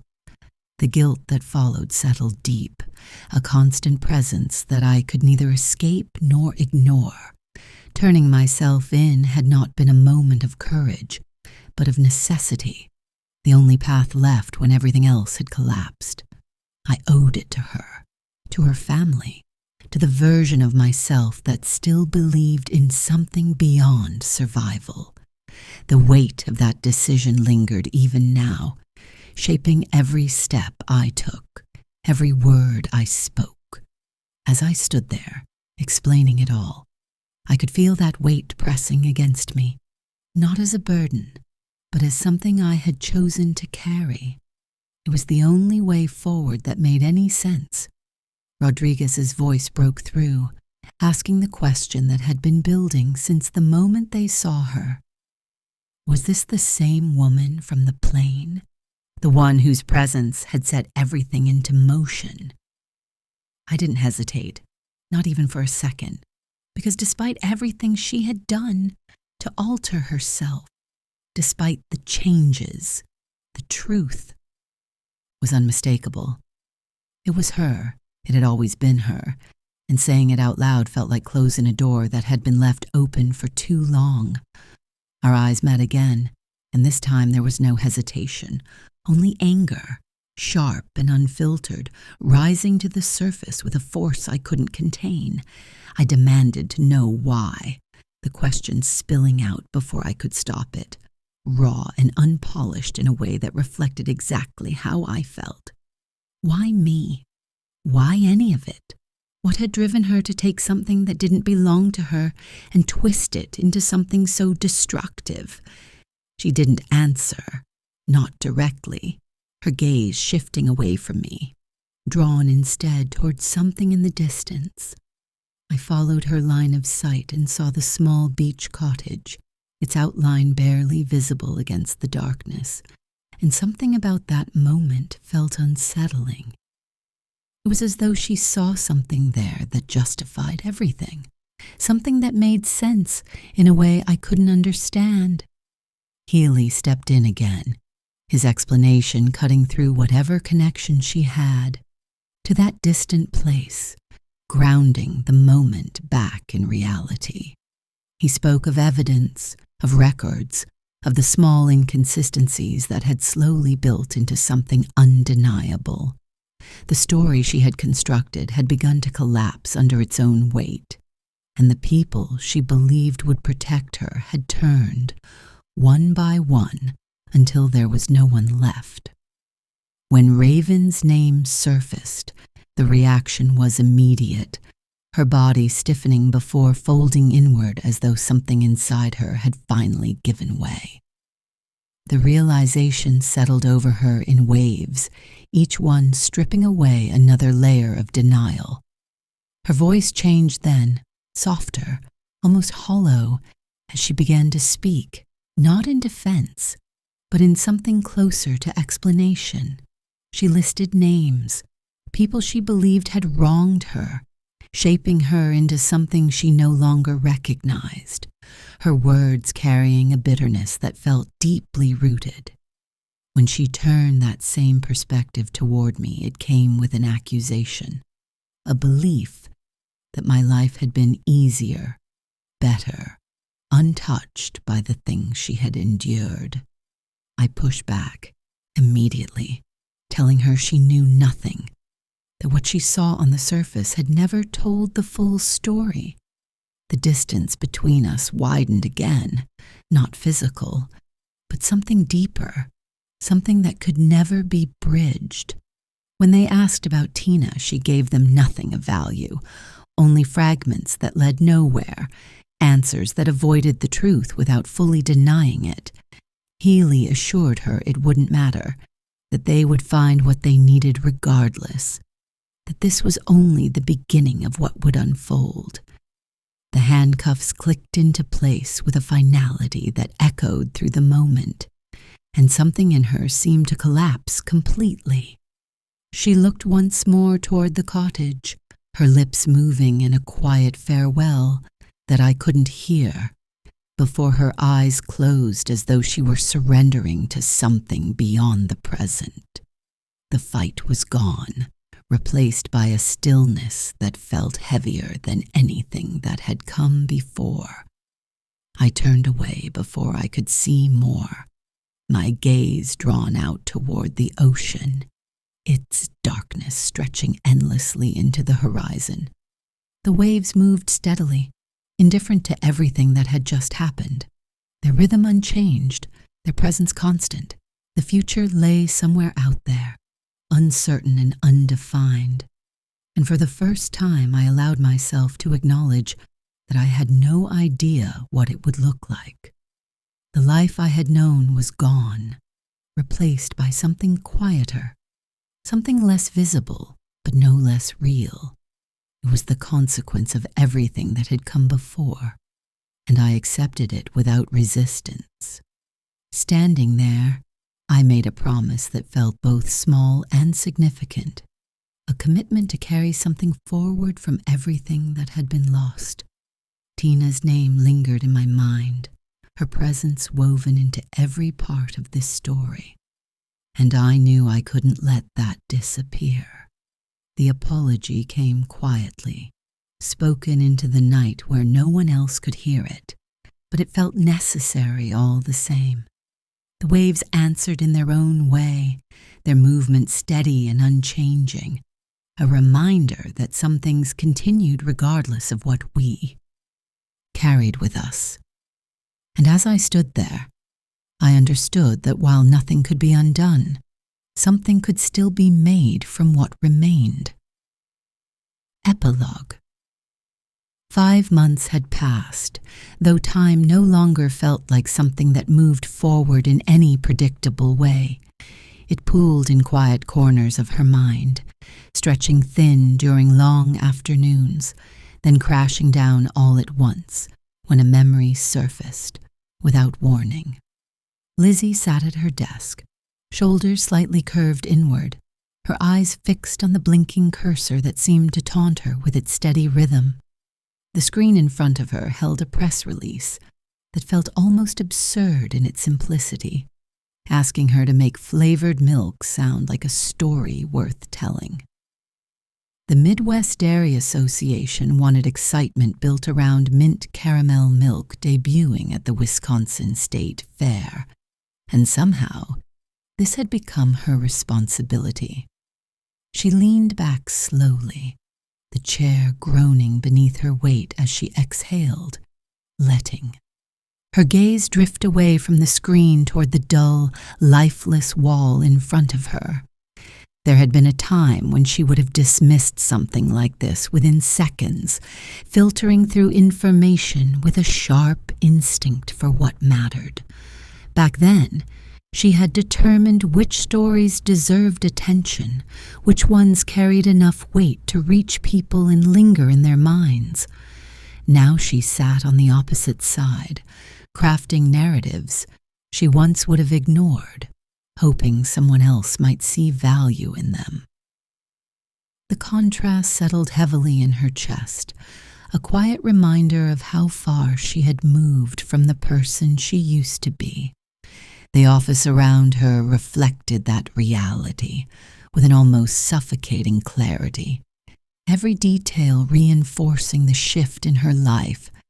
The ceiling hung low, pressing down in a way that made the space feel smaller than it was, while the thin gray carpet absorbed every sound into a dull, lifeless hush. The building itself was wedged between a Taco Bell and a party supply store, a location that suggested convenience rather than ambition, survival rather than growth. Inside, everything moved at a steady, predictable pace. Conversations kept low and brief, urgency replaced by routine. There were no flashing alerts, no sudden demands for attention, just a quiet expectation to produce work that would likely pass unnoticed. She had tried to accept that rhythm, to find stability in it, convincing herself that calm did not have to mean emptiness. Reconnecting with friends had helped, grounding her in moments that reminded her she still belonged somewhere. Family dinners, casual laughter, even the repetition of small routines began to stitch together something that resembled normal life. But there were fractures beneath the surface, spaces where the past slipped through unexpectedly, catching her off guard in ways she couldn't always manage. Those moments came quietly, often when she was alone, when the noise of the day faded just enough for her thoughts to turn inward. The cursor blinked again, pulling her attention back with an insistence that felt almost mocking. She leaned forward, fingers hovering above the keyboard, searching for a tone that could make something trivial feel meaningful.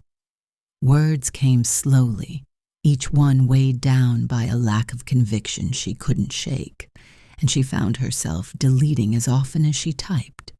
Somewhere beyond the walls, someone laughed, the sound faint but sharp enough to reach her, and she wondered briefly if this was what her life would be from now on. The thought lingered longer than she wanted it to. The phone rang suddenly, cutting through her thoughts with a clarity that made her flinch. Julia's voice came through the line, calm and professional, informing her that someone had arrived to see her. The name didn't immediately register, slipping past her awareness as she assumed it was just another client. She stood, smoothing out her blouse, as she prepared herself for a routine interaction, something predictable that required no emotional investment. Routine had become her shield, something she relied on to move through each day without, confronting everything beneath it. But the moment she stepped into the lobby, that sense of predictability vanished completely. Trent McCarthy stood there, leaning casually against the wall, as though he had every right to be there. His presence filled the room instantly, drawing attention in a way that felt both familiar and unwelcome. He greeted her with a grin that carried an ease she didn't recognize anymore, as if nothing between them had ever been complicated. For a moment, she stood still, her mind struggling to catch up with the reality in front of her. She moved forward slowly, forcing her expression into something neutral as she asked what he wanted. He wasted no time, stepping into the conversation with an energy that felt almost practiced, his words flowing with confidence.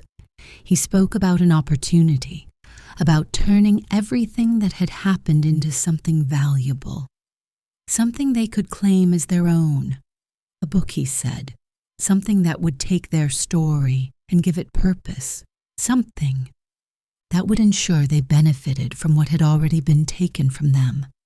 As he spoke, she felt a tightening in her chest that grew stronger with every word. To him, it was potential, a way to transform something painful into something profitable, something that could be shaped and presented in a way that worked in their favor. To her, it was something entirely different, a reopening of wounds she had barely begun to heal. The idea of reliving it, of placing it into words for others to consume, felt wrong in a way she couldn't ignore. She watched him as he spoke, noting the way his enthusiasm grew, the way he leaned forward as if proximity alone could bring her into agreement. It unsettled her, not just because of the idea itself, but because of how easily he overlooked what it would cost her. She responded carefully at first, her tone polite, her words measured, giving him space to understand without shutting him down immediately. But he continued, pressing further, framing it as something they owed themselves, something that could restore what had been lost. He didn't hear the hesitation in her voice, didn't recognize the weight behind her words, his focus fixed entirely on the outcome he had already envisioned. To him, this was a solution, a way forward that made sense. To her, it felt like being pulled backward into something she had fought to leave behind. When she declined, her voice remained calm, but there was no room left for interpretation. She told him she had no interest in revisiting the past, no desire to turn it into something others could consume. She wanted distance, space, the chance to build something that didn't depend on what had already happened. He didn't accept that easily, his expression tightening as he questioned her reasoning. He spoke of missed opportunity, of how they could take ownership of something that would otherwise be shaped by others. His frustration grew more visible, his tone sharpening as he pushed for an explanation he could understand. She could see it in his eyes, the need for an answer that fit within his perspective, something that justified her. Refusal in a way he could accept. For a moment, she considered softening her response, offering something that might end the conversation without conflict. But she knew it wouldn't matter, knew he would continue searching for a way to turn her hesitation into agreement. She stood then, the movement signaling that the conversation was over whether he accepted it or not. She thanked him again, her voice steady but devoid of warmth, leaving no space for negotiation. He remained where he was, demanding an explanation, something he could hold on to, something that would make sense of her decision. The silence stretched between them, thick and unyielding, and she realized there was no way to make this easier. So she told him the truth. Her voice didn't rise or waver. It simply settled into the space between them, clear and final. The words carried a weight that could not be softened, cutting through everything he had said before.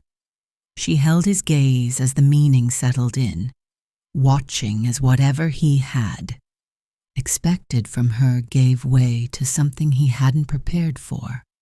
And when she turned away, leaving him with nothing left to argue against, she felt something inside her solidify, not uncertainty, but clarity, a quiet confirmation that she had finally chosen herself.